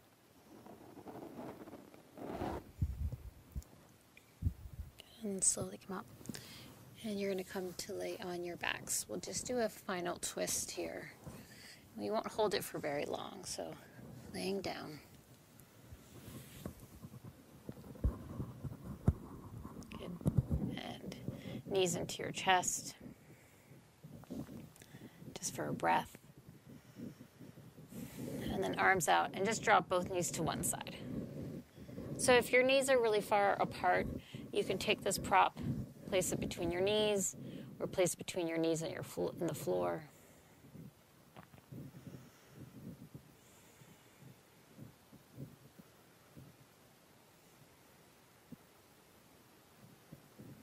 Just 5 more breaths here. So not as long of a hold. But just noticing where you can drop in.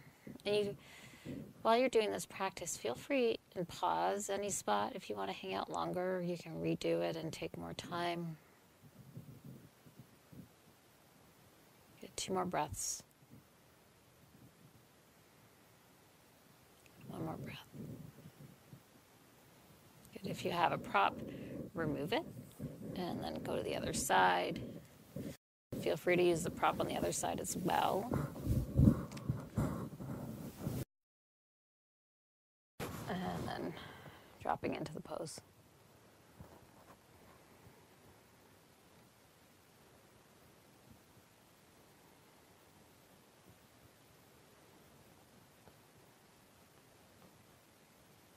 And again, 5 more breaths.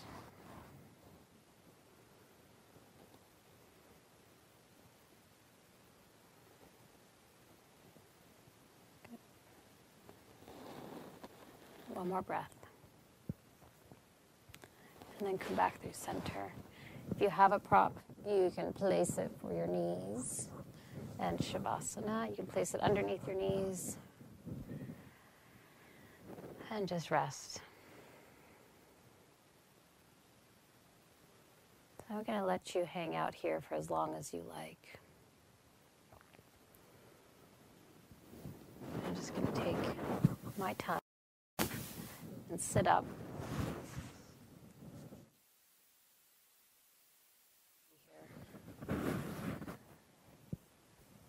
Just keeping your breath slow and relaxed. And thank you for tuning in. Have a beautiful day. Namaste.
Welcome.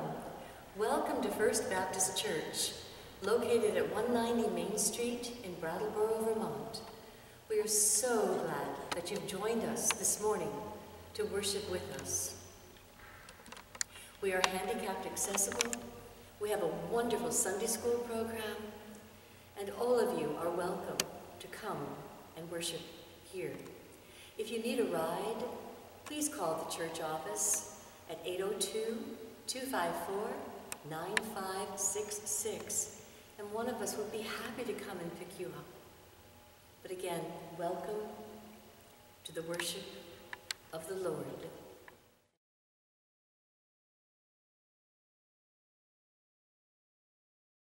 We lost together, we lost together, together in love. A moment ago, still we did not know our unity, only diversity. Now the Christ in me, praise the Christ in me, in one great family. Sing with me. We lost together, we lost together in unity and love.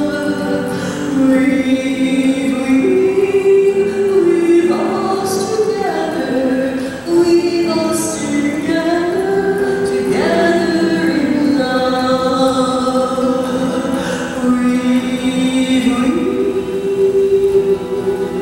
We lost together, we lost together in unity and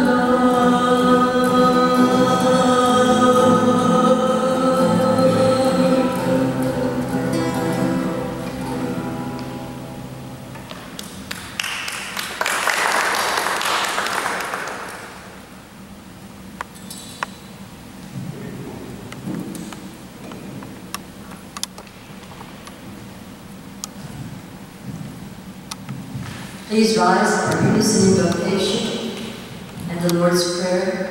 You'll find this in your bulletins. We are grateful, Heavenly Father, for the blessings that you bestow upon us. We thank you for our faith, which gives us the courage and strength to survive the challenges of this world. We come together as a Christian family and await the blessings that you give us this morning. Teach us what we need to know in order to live faithfully in this troubled world. Lead us beyond this church, this holy place of worship, to a genuine, life-changing encounter with Jesus, learning to love and forgive as you have forgiven us. Amen. Now let us say together the prayer that Jesus taught us. Our Father, who art in heaven, hallowed be thy name. Thy kingdom come, thy will be done, on earth as it is in heaven. Give us this day our daily bread, and forgive us our trespasses, as we forgive those who trespass against us. And lead us not into temptation, but deliver us from evil. For thine is the kingdom, and the power, and the glory forever. Amen.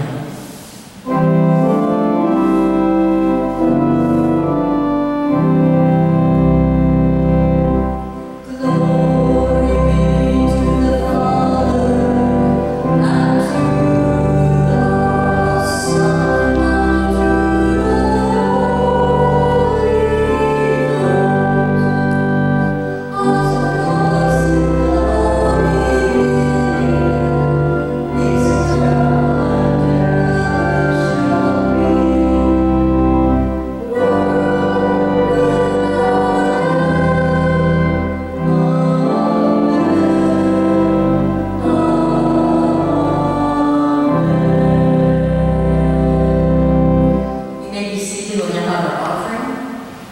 Please join me in the offertory prayer that you'll find in your bulletins. Lord, we give you our offering with a glad heart.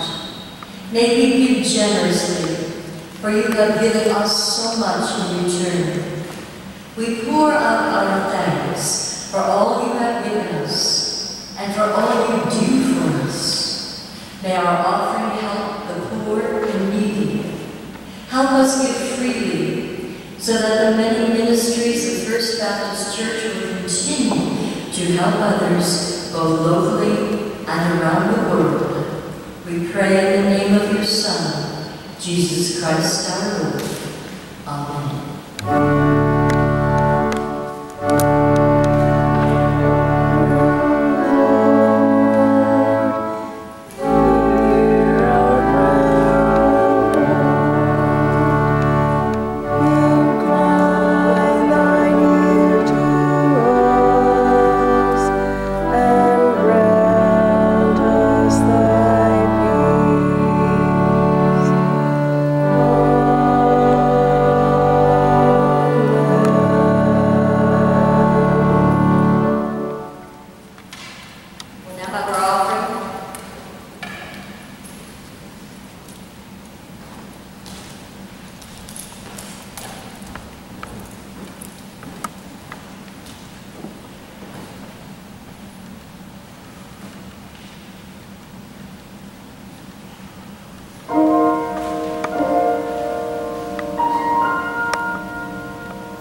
of our great love for you, for your Son, Jesus Christ, and for your church.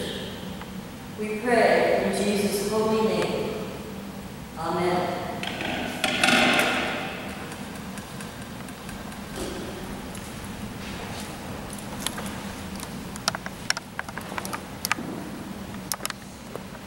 You may be seated for the prayers of the people. Isn't it nice to know no one's perfect? How did I do that? Let us go back in the bulletin to the prayers of the people. And as you know, there'll be a time during our prayer where you can lift up the names of those that you would like to pray for this morning, including Pastor Sue. But let us begin with a silent prayer, just between you and our Lord. Let us pray.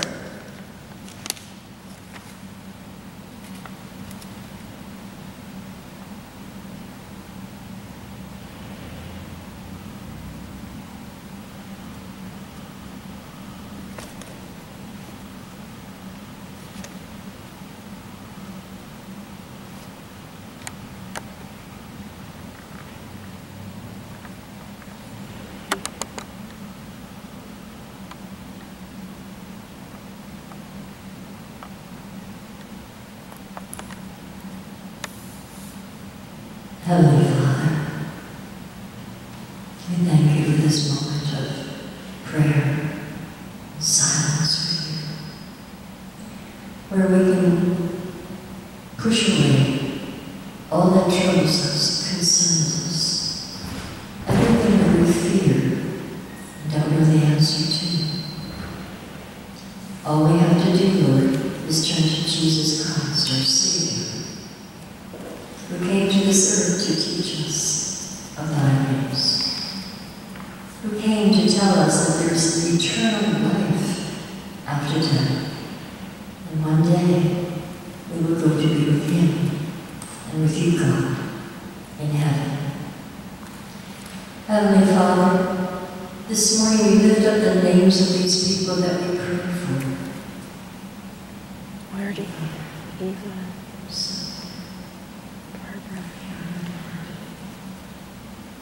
Priscilla, Lynn,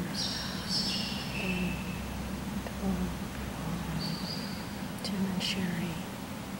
Heavenly Father, we know that you hear our prayers, either spoken silently or aloud.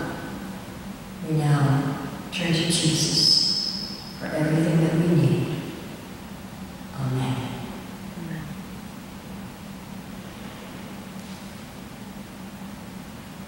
Hear our prayer, O Lord. Amen.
72 in your Good News Bibles in your pews. Psalm 111 is entitled In Praise of the Lord. Please join me. Praise the Lord with all my heart. I will thank the Lord in the assembly of his people. Oh, how wonderful are the things that the Lord does. All who are delighted with them want to understand them. All he does is full of honor and majesty, and his righteousness is eternal. The Lord does not let us forget his wonderful actions, for he is kind and merciful. He provides food for those who honor him, and he never forgets his covenant. He has shown his power to his people by giving them the lands of foreigners. And in all he does, he is faithful and he is just, and all his commands are dependable. They last for all time. They were given in truth and righteousness, and he set his people free and made an eternal covenant with them. Holy and mighty is he. The way to become wise is to honor the Lord. He gives sound judgment to all who obey his commands, and he is to be praised forever. The gospel reading this morning is from the book of John, chapter 6, verses 60 through 71.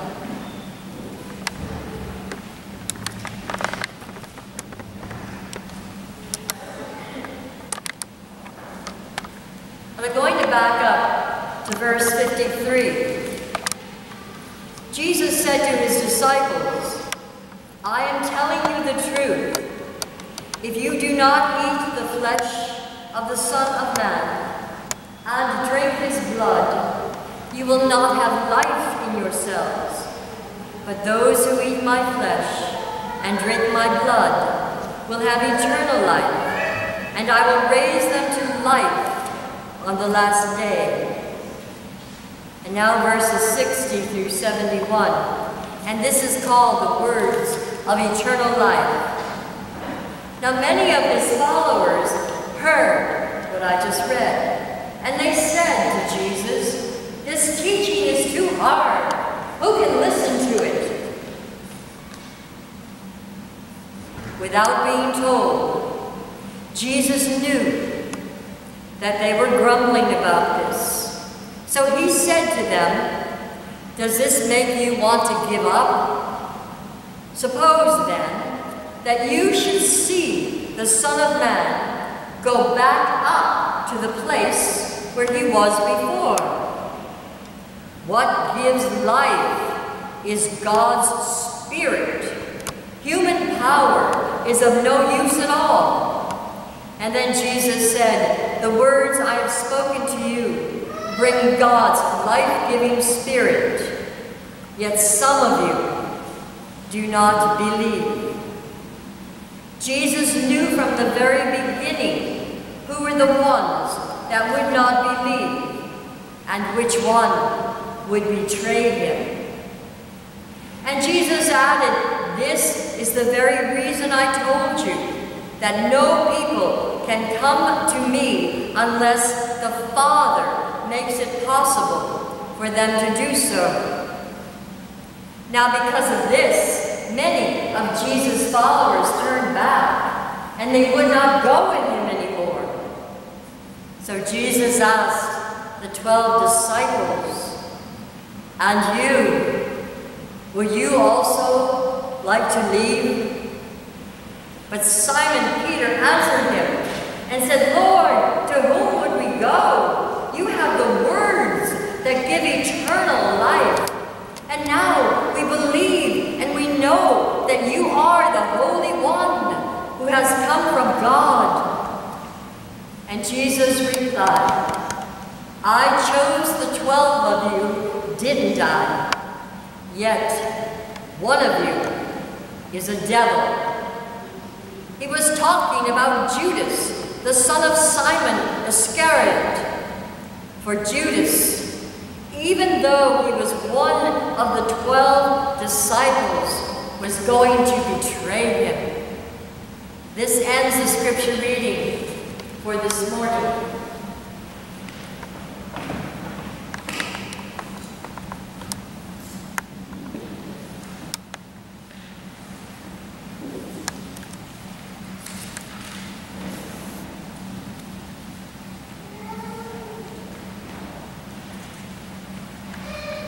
Choices. Choices. Decisions. Have you ever made the wrong decision? I have. I made one this morning. There was a man who lost every job he ever had. One day, he got a very simple job at Hannaford's in the produce section.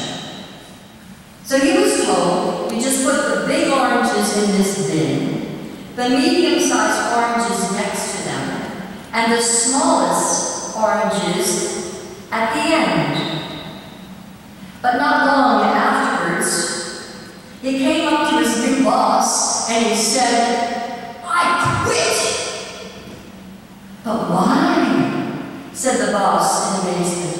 "I can't take it," he replied. "Decisions, decisions, decisions." Yes, decisions are a real part of our life. Sometimes decisions are hard. Some are easy.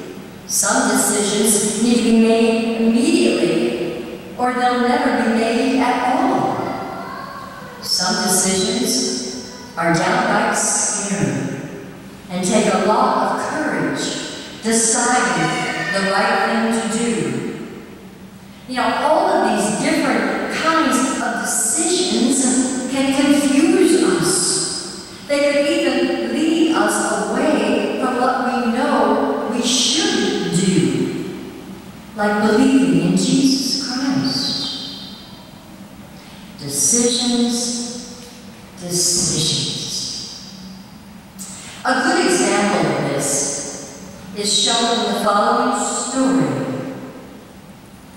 Picture this.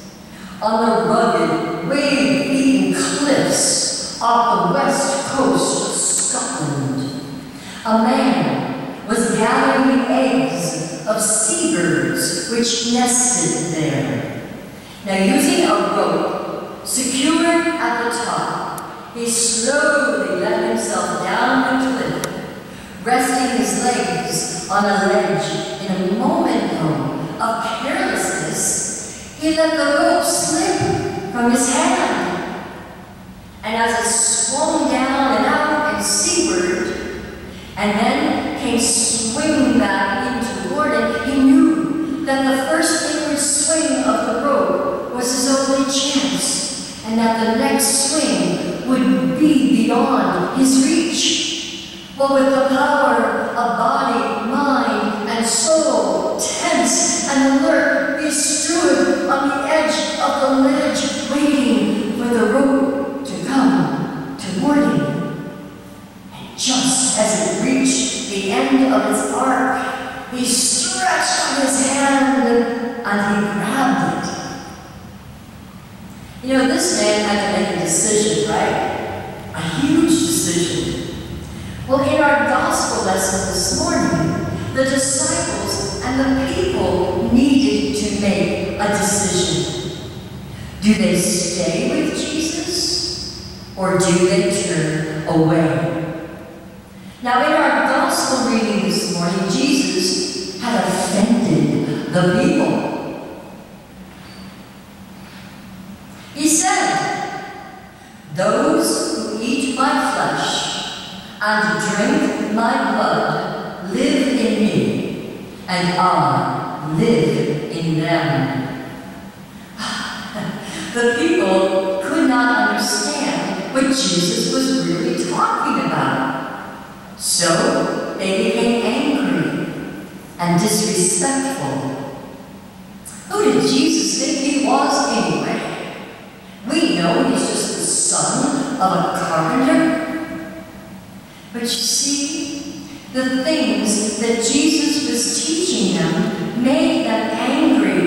Because Jesus said, I am telling you the truth. If you do not eat the flesh of the Son of Man and drink his blood, you will not have life in yourselves. And whoever eats my flesh and drinks my blood has eternal life, and I will raise him to life on the last day. I am the Son of Man, who can go back up to the place where I was before. You know, the people following Jesus really wanted to believe in something they could actually see. They had seen his miracles, and many of them were there when he fed 5,000 hungry people with bread and fish.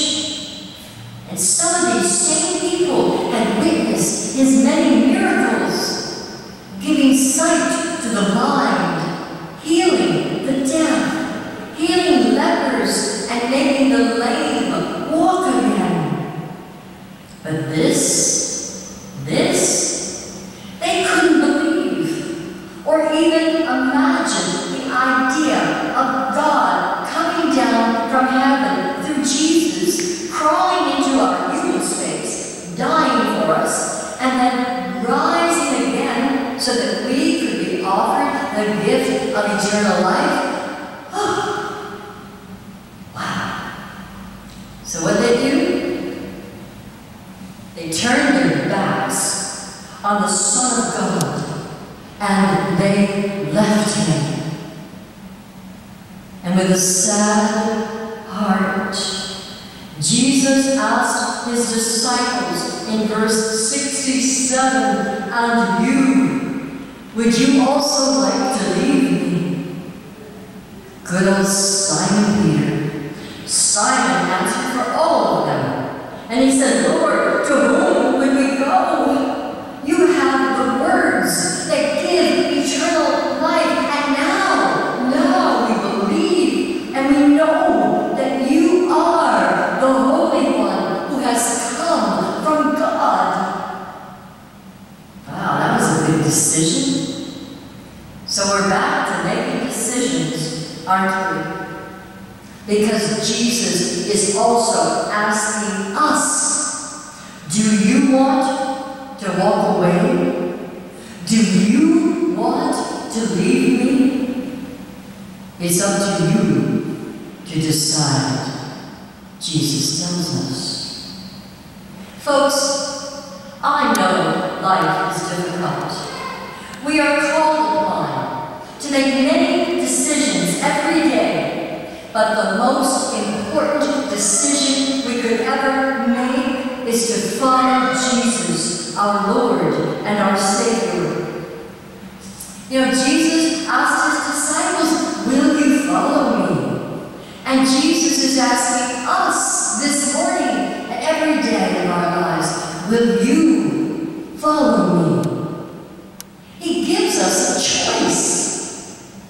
We could say, no, Jesus, you're just too hard to understand, like all those other people did. Or we could say, oh no, Jesus, I'm not going to follow you, because I want to do things my way. But you know, the more we learn about Jesus, the more we do understand, and the more we want to follow him.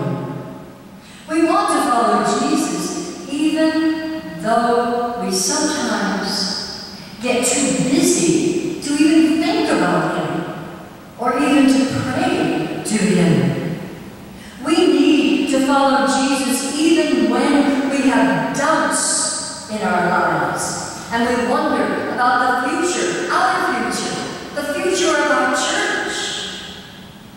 We need to follow Jesus because he's telling us to follow him, no matter what. Jesus is telling us, believe in him and believe in God the Father. And then we still need to ask ourselves, well now, why? am I going to follow Jesus? What is my life really all about? And then we know the answer to that question, don't we? Without you, Jesus, I can't possibly get through this life with all its challenges. Without you, Jesus, I can't possibly do this alone. So what is your life really about? A poem in a book called Girded with Truth, written by an unknown author, says this: "What is life?" asked a little child, as she romped and she played on a golden day. And out of this child's life came the answer: life is fun, life is play. What is life? Asked the sturdy man, as he toiled through the sun and the rain. And the woe in his heart cried out, life is pain. What is life? Asked the old man, as he gazed at the stars above. And his wise heart sang joyfully, life is Christ, life is Jesus, life is love. My friends, life is difficult because it challenges us with so many choices. Life challenges us to make the choice of making Jesus the most important part of our life.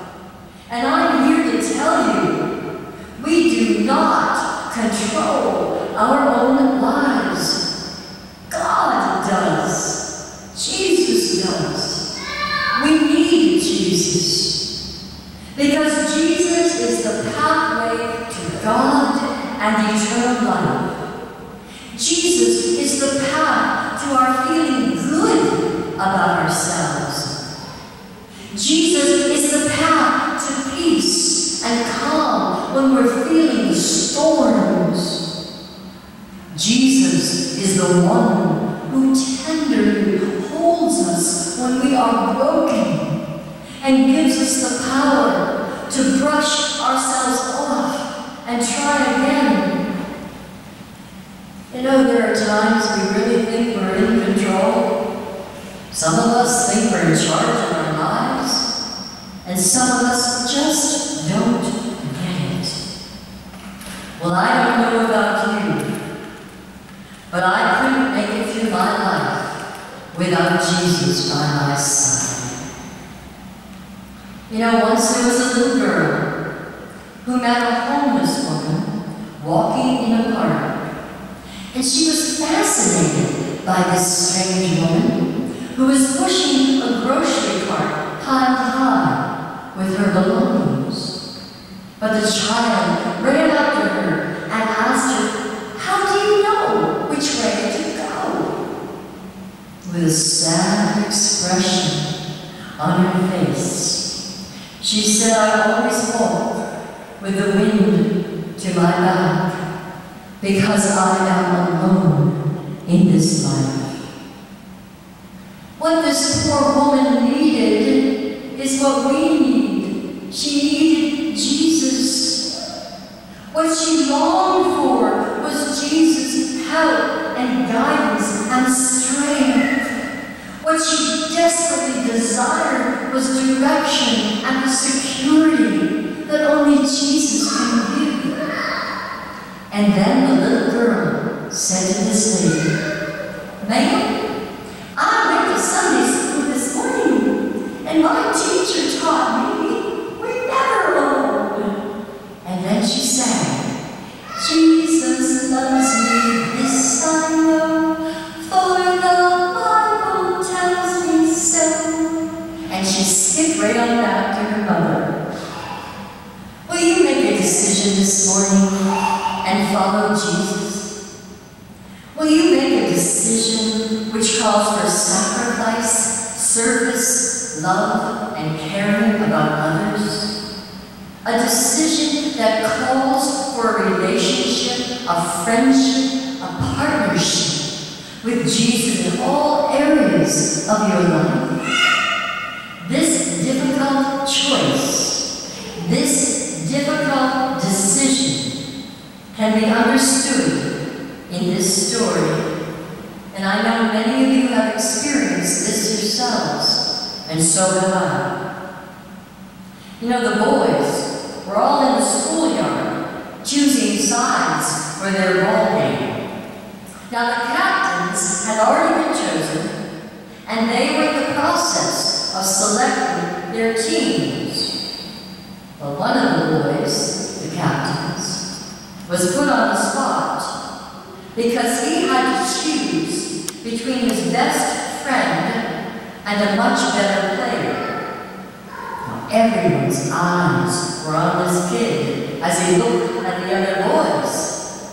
He's thinking, if he chooses his best friend, his team will suffer, and maybe they'll lose the game. But if he picks the best player, his friendship is in trouble.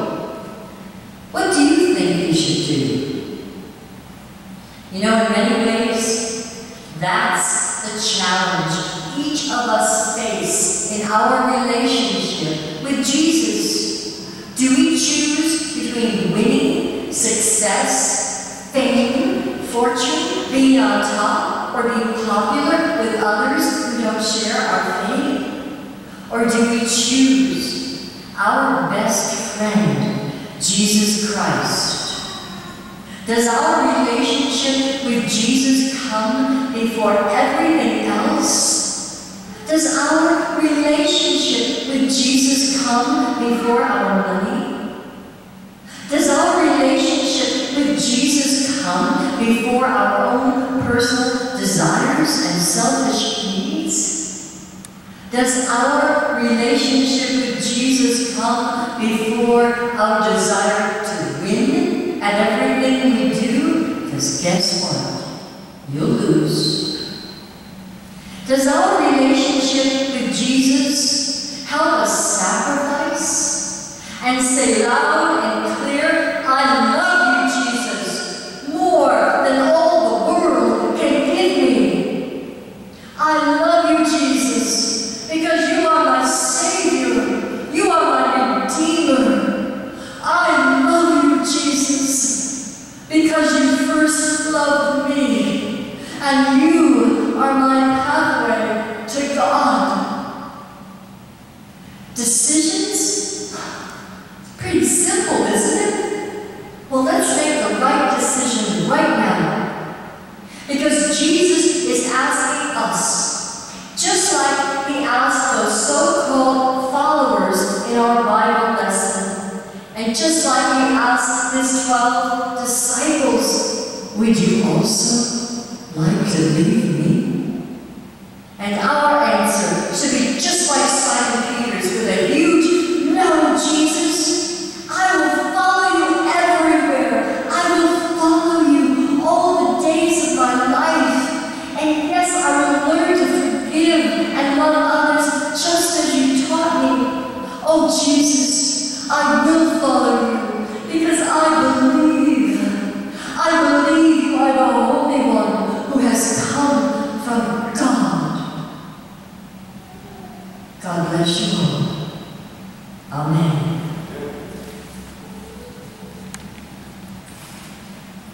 Please join in our closing hymn, He Leadeth Me, number 461. Please rise if you are able. I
expect us to be perfect. And that's why he sent Jesus to help guide us. Direct our lives, O God, and guide us on the path of kindness. We want to share compassion and forgiveness with others. God will answer your prayers, and he'll give you what you most need. Work for justice and peace wherever you go. We will trust in God wherever we go.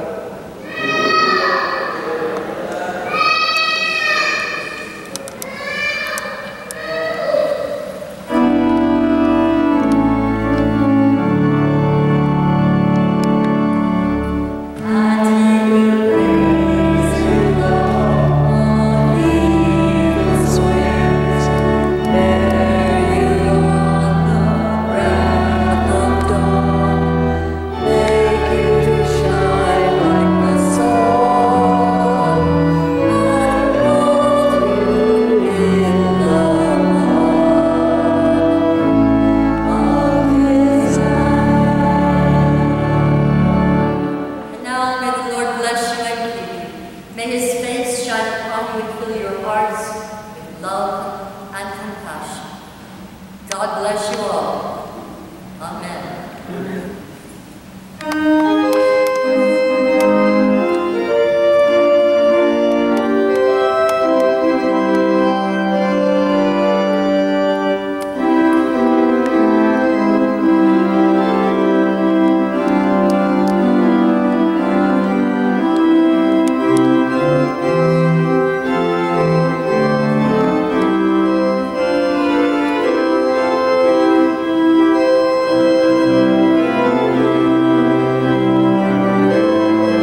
Test 1 2 test test test. Test 1 2 test test. Testing 1 2. Testing 1 2 test test.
Director of the Chamber of Commerce.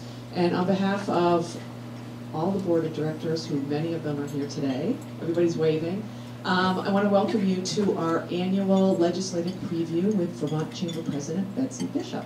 We love it that Betsy comes every year, fills us in on what's going on. Before I pass the microphone over to Betsy, I just want to give you a little updates on a couple of things we're doing. But first, I want to, and I hope everybody will give a round of applause to TD Bank, who has made this breakfast possible. Carl Lind is here, so we want to thank Carl. And everybody's got to take your pen home, because everybody needs a pen. So Carl, take your TD, you can think of Carl all day with your pen. I also just want on your table, we have a little sheet that says news from the Brattleboro Area Chamber of Commerce. And we have some upcoming events that I want to make sure everybody's aware of. This Friday through Sunday, November 30th through December 2nd, is our 31st annual Holiday Holly Nights shopping and dining promotion. And there's cards on the table for everyone, and there's also a pile of them on your way out. You get special event savings and deals at 28 area businesses. It's a great chance to not only get good deals, but to support our local restaurateurs and retailers. So please take this with you. You can also enter into a raffle, which is very exciting. Don't want to miss that. Our next event next week, we have two events coming up. Thursday, December 6th, is our annual holiday mixer. That's sponsored by Brattleboro Savings and Loan, and that's up at the Brattleboro Music Center. I don't know if people know where that is. That's across from Living Memorial Park, and that's from 5:30 to 7. If you haven't been able to go to the Music Center, it's going to be a wonderful opportunity for you to look around. They've done a fabulous job up there. But it's also a fun event, and it's free. So if you want to bring your friends and families and coworkers, we'd love to see everybody there. On Saturday, December 8th, is the Jingle Bell Jog. This is our 5th annual 5K race. We do it snow or shine, as we say. And if you want, it's family friendly, but if you're an avid racer, it's professionally timed, so you can get your time at the end. And it's a fun event. People dress up. You don't have to, but you can dress up in your best Santa costume and win a prize. So we'd love to have you come to that. And if you need more info, you can look at our website or call the office. And thinking way, way far ahead, we have our annual meeting date, which is next year, January 24th, which is a Thursday. So mark that on your calendar, but obviously we're going to let you all know again when that one is. And one little other point on your sheet is health insurance. The Chamber, thanks a lot to Betsy's hard work and her staff's hard work, the Chambers of Commerce in Vermont are now able to offer health insurance again. It was a benefit that we were able to offer several years ago, and then it went away. So if you are interested in signing up for health insurance, give us a call. As always, we still offer vision and dental as well. So if you're interested in that, it's a really great competitive health plan.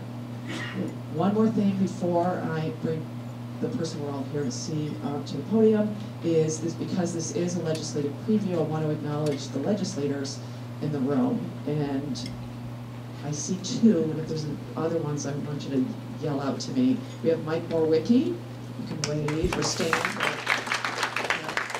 And we have Emily Long. And I don't think there are any other legislators, but if there are, wave. And we'll have the legislators usually come, and I'll put Mike and Emily on the spot, and they come in March to give us an update on what's happening, sort of halfway through the legislative session. So without further ado, I won't go on and on and on. I'm going to bring Betsy Bishop, President of the Vermont State Chamber, up. Thanks, Betsy. Well, hello there. I have Kate. Can I borrow you? Don't quite leave yet, since I have to do this hand mine. So just hang on one second here. I have all sorts of things I want to talk to you about today, and certainly legislation is one of them. But I really need to start with saying thank you to Brattleboro You folks are the most welcoming community. We do this, we call these road shows. We're on the road for the next 2 months all over the state. And you folks always have an amazing turnout, so thank you, Kate. Thank you, Greg. Greg's probably still out, he's somewhere, okay. And very welcoming, and it's funny, the announcement that went out, the invitation that went out from the Brattleboro Chamber said, you know, Betsy Bishop is coming to town, and had 3 exclamation points after my name. And 2 people who reside not in Windham County at all sent them to me and said, wow, they're really looking forward to having you in Brattleboro. And I'm like, yes. So we're going to play a little game to start with, and this is where I need Kate. I'm really, the other reason I'm really thrilled to be in Brattleboro is my husband informed me by text this morning that this begins day 3 for me without electricity at home. Anybody else here? A couple, so great. So I enjoyed my stay at the Latches last night, and good Vermont Chamber member, and appreciate that. So I came down last night and I had a dinner with a group, and I'm going to show you the swag that I got from the group, and you're going to tell me who I had dinner with last night, okay? That's the fun game. Before I do that, I'm also going to introduce Charles Martin. Charles, if you would just stand up. Charles is our Director of Government Affairs. He's 2 months into the job. He's joining us on these road shows. He comes to us from Senator Leahy's office in both DC and then in Montpelier. Norwich University grad, Vermont native, National Guard member. So welcome, Charles, to the team.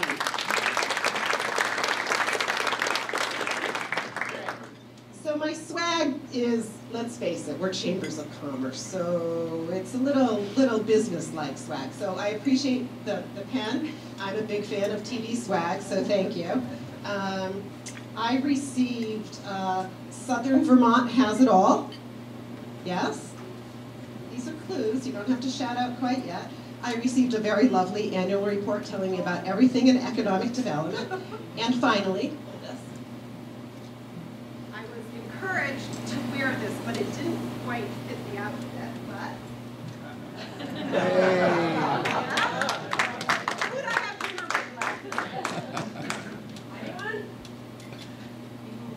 Yeah, go ahead. Come on, shout out. The lovely folks at the Brattleboro Development Council. Correct. There you go. So thank you. I'd like to do a shout out to Drew Richards as well, who hosted last night. Drew is a member of my board of directors. The Richards Group has been a member of ours for a long time. So thank you very much to the team, and really sort of appreciate that. So we're going to get started on why you really came. And one of the things that I want to talk about today is, I sort of talk about this as it's a little bit politics, it's a lot policy, and it's about our priorities. So as many of you know, when I come here, I represent Vermont businesses. I represent the businesses that are members of ours. Thank you for those of you who are members. Thank you for those of you who are members of the Brattleboro Chamber of Commerce. It's these chambers in your communities that help your downtowns thrive, help your communities thrive, and certainly as we look at some of our demographic challenges in the state, we need those chambers to thrive. So thank you for your participation and your support.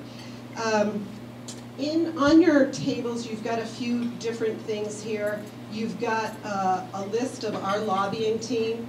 These are folks that you can call on any issue you need. You can email us if that's your preference. Send us an email and say, I heard X, Y, or Z and I'm a little worried about that, or I really love this particular thing, can you help me out? Who would I talk to about this issue? These are the people who are experts in their field on this, and so this is an area that I would ask you to take this home, keep this on your desk. This is your team, so certainly feel free to utilize that. And our key priorities are on the back, but we're going to get into a couple of details. So the other thing I love about Brattleboro is I have like an entire desk here, right up here. It's huge, and I'm only 5'2", so I always feel like I can't see beyond that. So hopefully I won't drift too far. So a couple of things about the legislature this year. What we heard last year at the end of the session was that it was hugely contentious, that there were real big struggles between the governor and his administration and the legislative leadership. Is that sort of some head nods? Is that sort of the image that you had down here, that there were some real tussles during the session? And there were. But I would like to put out another idea for you folks, and that is that, yes, there were some high-profile fights, but overall, the Democratic majority in both the House and the Senate last year, and the Republican administration got along and did some really good things for Vermont. And as proof of that, on your tables is something that we call our success list, our wins. I don't expect anybody to take this home and study it, but we do have copies if you want to. But if you look at this wins list, and I'm not going to go through them because I'm going to spend a lot of time talking about what's coming up, there's a lot of wins. And we put our setbacks on here as well, and those were the two at the very bottom. So for us, in the business community, representing the Vermont Chamber of Commerce across the entire state, with our 4-person lobbying team, we felt like we had a pretty good session.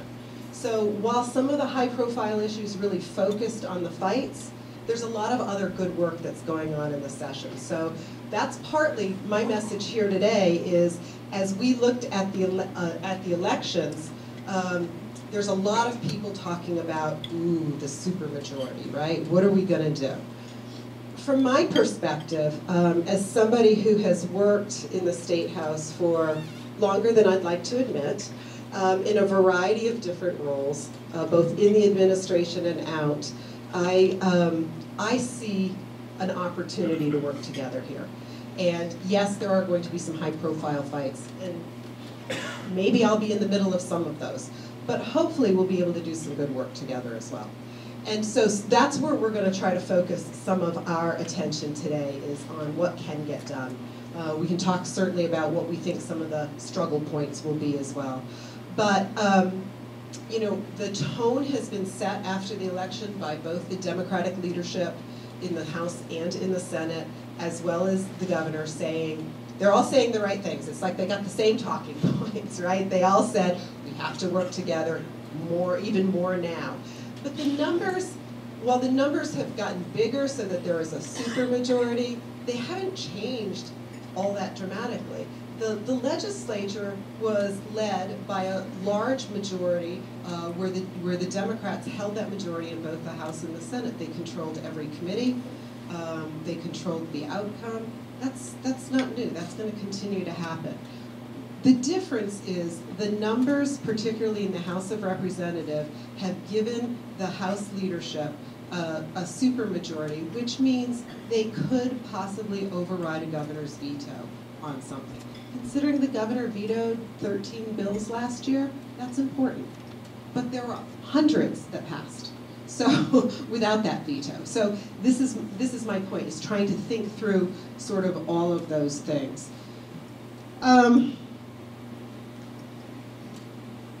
So at the top of the list is always one issue that governs every other issue. Anybody know what that is in your businesses? What's the one issue that? Budget, okay? Your budget, it governs everything. We have a $5.5 billion budget in the state of Vermont. So when we start to talk about money here, keep that big number in mind and how much we're talking about in that huge, huge budget. So when we're talking about budget, a lot of times we're talking about taxes, fees, and expenditures. So both sides of that budget. Income in, income and expenses out. Very much like your own budget. And that's where so many of the fights are, is how much are we going to spend? So with $5.5 billion, the governor starts the conversation usually with, we're going to keep it at about that amount, and any kind of natural growth that's in there. So there's some sort of increase there, but no new revenue sources. The legislature doesn't always start there. And there are opportunities for increase taxes or fees along the way. And so those are where the fights tend to be, is where's the money coming from and where's it going? Just like in our businesses, it happens. There's a struggle around that. So what's interesting is the first 2 years of Governor Scott's administration, he ran 2 years ago on no new revenue sources, no new taxes, no new fees. He was very consistent about that. He put that hammer down in the first year and in the second year of his administration, and that's where a lot of the vetoes occurred, was around that. This year, if any of you are reading very carefully, you're starting to see a little bit of softening there. He has said to his administration, his cabinet members, as they're building the budget for this year, same thing, level funded budgets. However, if you think that there's something that's desperately needed, a new fee to pay for new enforcement or something like that, I will listen. So it doesn't sound very promising to most people. You might just scan right through that when he says that in the news. To me, that's like, oh, that's news, okay? Because he's opened the door a little bit for consideration. And I'm sure that that has not escaped the attention of the Democratic leadership as well. So the question is how much, how high, how often, and for what? So those are some of the issues that will come through. So we're anticipating that the governor will put forth a fairly level-funded budget with some natural revenue growth. I imagine that he will put forth an economic development plan, which he did last year, which was probably the majority of that plan was rejected. Some of it was put forward, but he brought forward quite a robust economic growth plan to address workforce issues, to address economic development, to address training, to address marketing. That was not passed in totality. Some pieces of that were passed. So I imagine that there will be another run at that. And that's of most interest to me. As a leader in the Vermont business community, I care about economic growth. I care about sustainable communities. I want to make sure that our downtowns are thriving. Those are the kinds of issues that we're looking at. When I talk to businesses, they say to me, the economy is doing okay. They don't say it's booming. They don't say it's great, but it's doing okay. I mean, if all of us can remember about 10 years ago, it wasn't quite there, right? It's coming back. It's feeling better. But their biggest struggle is workforce. I don't know about you folks, but I don't know how many here are trying to hire or trying to keep, but it's a struggle. We have a 2.8% unemployment rate in the state. That is very, very low. By Vermont standards, by national standards, very low unemployment. So there's not a lot of people looking for work.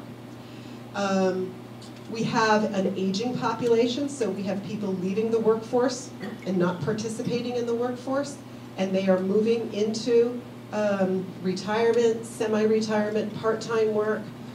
We need to figure out in Vermont how to keep those people working. So how many of you, maybe you don't have to say this, no raising your hand, just think with me, I'll think your positive thoughts. So how many of you sort of can look out on that horizon and see, like, maybe not too far in the future, I could stop working? That retirement thing sounds kind of good. Okay, well maybe, Tracy, some of you can't be thinking about that yet. But,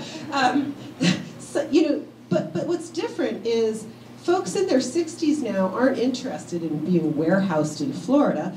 They're interested in still being relevant and still being participating in their communities and doing work. And we need them in the workforce, okay? So we have to be thinking about that, as well as how do we recruit and retain the millennial population. But here's a little secret about the millennial population. All of the millennials that you want, all of them have already been created. The manufacturing line for millennials has been closed. They're all out there in the world now. So there's a defined amount of them. And how much can Vermont get is hard to, we're working at that end too. But we don't have the luxury of only focusing on that population, is my point. We've got to figure out how to retain the people that we have here. We have to figure out how to recruit more millennials to stay and to move here. But we also have to think about that mature worker and how do we consider flexibility for somebody who might not want to put in 60 hours a week anymore, but might want to work 25. What are we going to do about that? And we need to address those types of things. So when I think about what the state, I'm going to back up. I just about went over that stage. When I think about what the legislature is looking at and addressing, one of the things that I feel really hopeful about is for the last 3 years, the Vermont Chamber has a sister project called the Vermont Futures Project. And they have been focusing on workforce and what we can do about it. A couple of months ago, they came out with 6 recommendations on how to fix the workforce. And the Futures Project has done some research, and they have looked at how many more people do we need to get to full economic power here in Vermont. We need about 10,000 more workers a year just to keep up with the rate of growth that we have now and the rate of retirements that we have now, which is a lot more people. Now we have 625,000 people in the state of Vermont. So 10,000 more a year is not a lot. We're not going, no matter what we recommend or what gets passed in the legislature, there's nothing that's going to happen where there's going to be a busload of 10,000 people. But the point is to get to that rate over time. And after 3 years of talking about that and working at that, I was really pleased to see that the legislature recognized that last year. And they did their part to try to address that. In the news this week, there was a little bit of discussion about the remote worker incentive. Perhaps you've heard about that. It was passed last year. It was a legislative idea passed into law where there's up to $10,000 of incentives to encourage people to move to Vermont if they're remote working. This has gotten a lot of people going, $10,000, I'll take it, right? So that went viral around the nation. And in Vermont, we've got thousands of people now who have raised their hand and said, I'll take that $10,000 and move here. Well, you know, with any government program, there's a lot of criteria and who's eligible and all of that. And that's all working its way out. But what I love about this is that the legislature put their shoulder to the wheel and said, how can we help? Is this the most perfect program? Is this going to bring in 10,000 people? Probably not, but it's going to help. So that's the kind of thinking and the power that good ideas backed by research focused on our demographics can begin to address this problem. So I'm encouraged that the legislature is interested in incentives to help recruit and retain more people to come here. So my first task for you, your first homework today, is to make sure that whoever you talk to who doesn't live here, remember not just to visit, to ask them to come and visit, but ask them to come and live and work here, or even bring their businesses here, because we need more Vermonters, and we'll take them from elsewhere, but we spend a lot of time and energy telling people to come visit us for a weekend, and we rarely tell them that they should come try us for a lifetime, and we need to do that. That's on us. So I encourage all of you to do that. If anybody is interested in these very particular workforce recommendations that we have, I'll be glad to go into those during Q&A.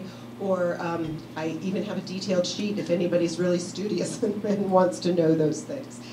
A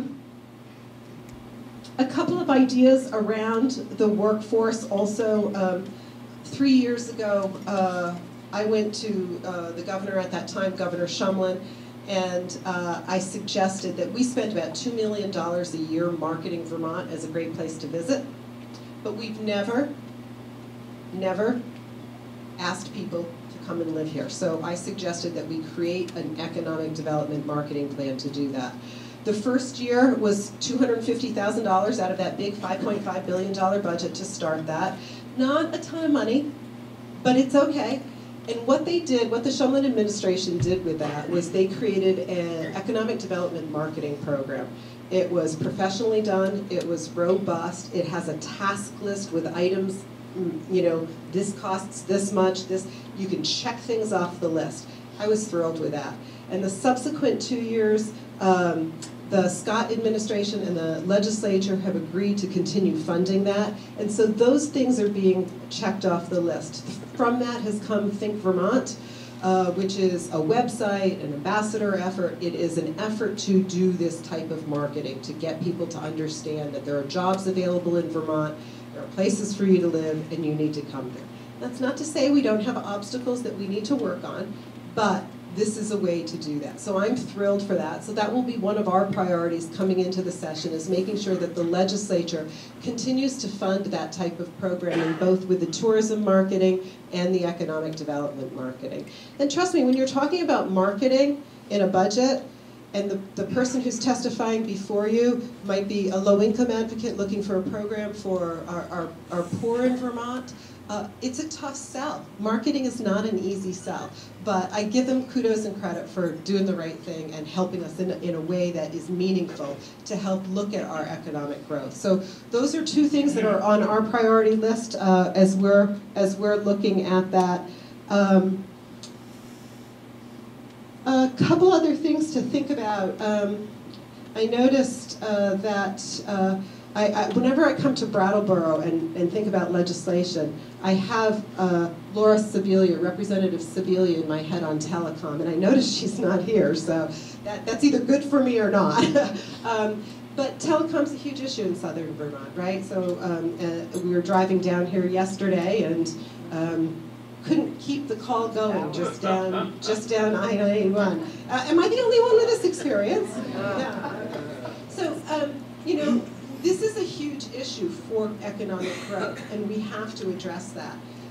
My understanding is to get that fixed, if we try to think about broadband to every last mile. So it started in the Governor Douglas years and continued in the Governor Shumlin years. These governors promised that I would get, you know, cell coverage across the state and broadband to every last mile. I have noticed that Governor Scott has not gone out and made that promise, because in case anybody doesn't know this, it sounds like you all do, it hasn't happened yet. So it's not a partisan issue, and it's something everybody wants. What's the obstacle?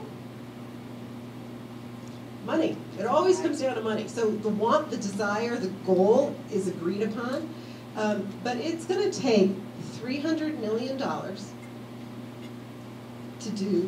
to fulfill that promise. Wow, right? Where's that coming from? So there have been proposals to raise certain taxes to do that. Those taxes that were proposed to raise were like going to get $1 million to $2 million. Okay, at that rate, it's still going to take a long, long time, right? So how do we incent the private providers to get that down the rural road that I live on that's without electricity today? So how do we do that? So these are the complex problems. What's good about it is there's a common goal. There's very little debate over the goal. It's always the debate about the money. Where does it come from? How much? How often? And how do we deploy it? But it is something that is necessary, because if you're going to start telling people to come and move and work here or bring your business here, they've got to have this. In this day and age, every company is a tech company. You might not think of Brattleboro as a tech center. You are, because every company is using tech in some way, shape, or form. Whether it's just your administration computer, or whether that is, you know, how you connect with your customers, or whether you're using robots on the manufacturing floor. Everybody is a tech company. And that's not going away anytime soon. Another big issue that will be coming up this year that we are watching very closely is Act 250 review, I guess, rather than in the past we've sort of heard that as reform. There has been an effort underway by the legislature to, Act 250 is about 50 years, is that right? Okay, I was going to say 150, I don't know. The Act 250 is 50 years old, and what the legislature decided to do about a year ago is take a deep dive and say, does our permitting structure, how we allow growth in this state, does it still fit with what we need? Has anybody in the room participated? There have been forums all over the state. Anybody? Okay, we've got a couple. Good. Excellent. So these forums have been going on around the state to try to gauge people's interest. It's not a public comment period. And I've had several members go to these, and the report back to me has been that there are breakout sessions, there's groups, and at the end, the final question is, so if you had to choose one, which is more important? Our environment or the economy? I have instructed all the people that I've sent to these things not to answer the question. I don't like the question, because I think in Vermont, we have to have both. We do not have the luxury. We do not have the luxury of picking one of those things. So that really sets up a false premise there. Well, here I am, I'm at a forum, I've got to pick one of these. We've got to have both, and we've got to figure out how to be able to do both.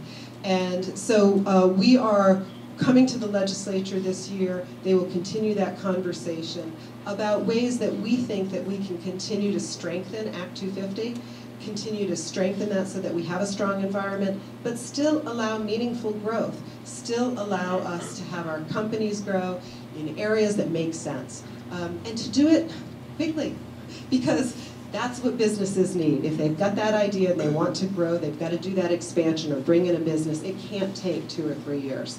So those are but not changing the overall regulation. So we'll be spending some time on Act 250 as well.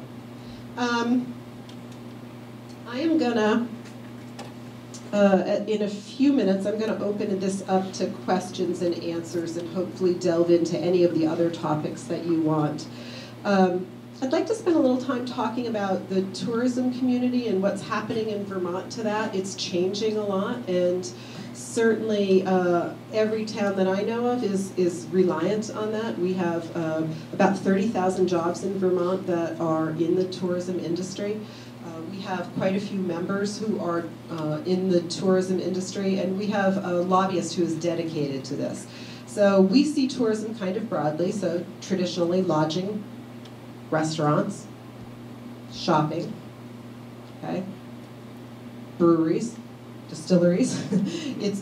it's all of that, right? So how many have witnessed the drive from Massachusetts up to a Vermont brewery or a pub to get a certain beer? I mean, it happens where I live constantly. People are in line still to buy our wonderful Vermont beer. This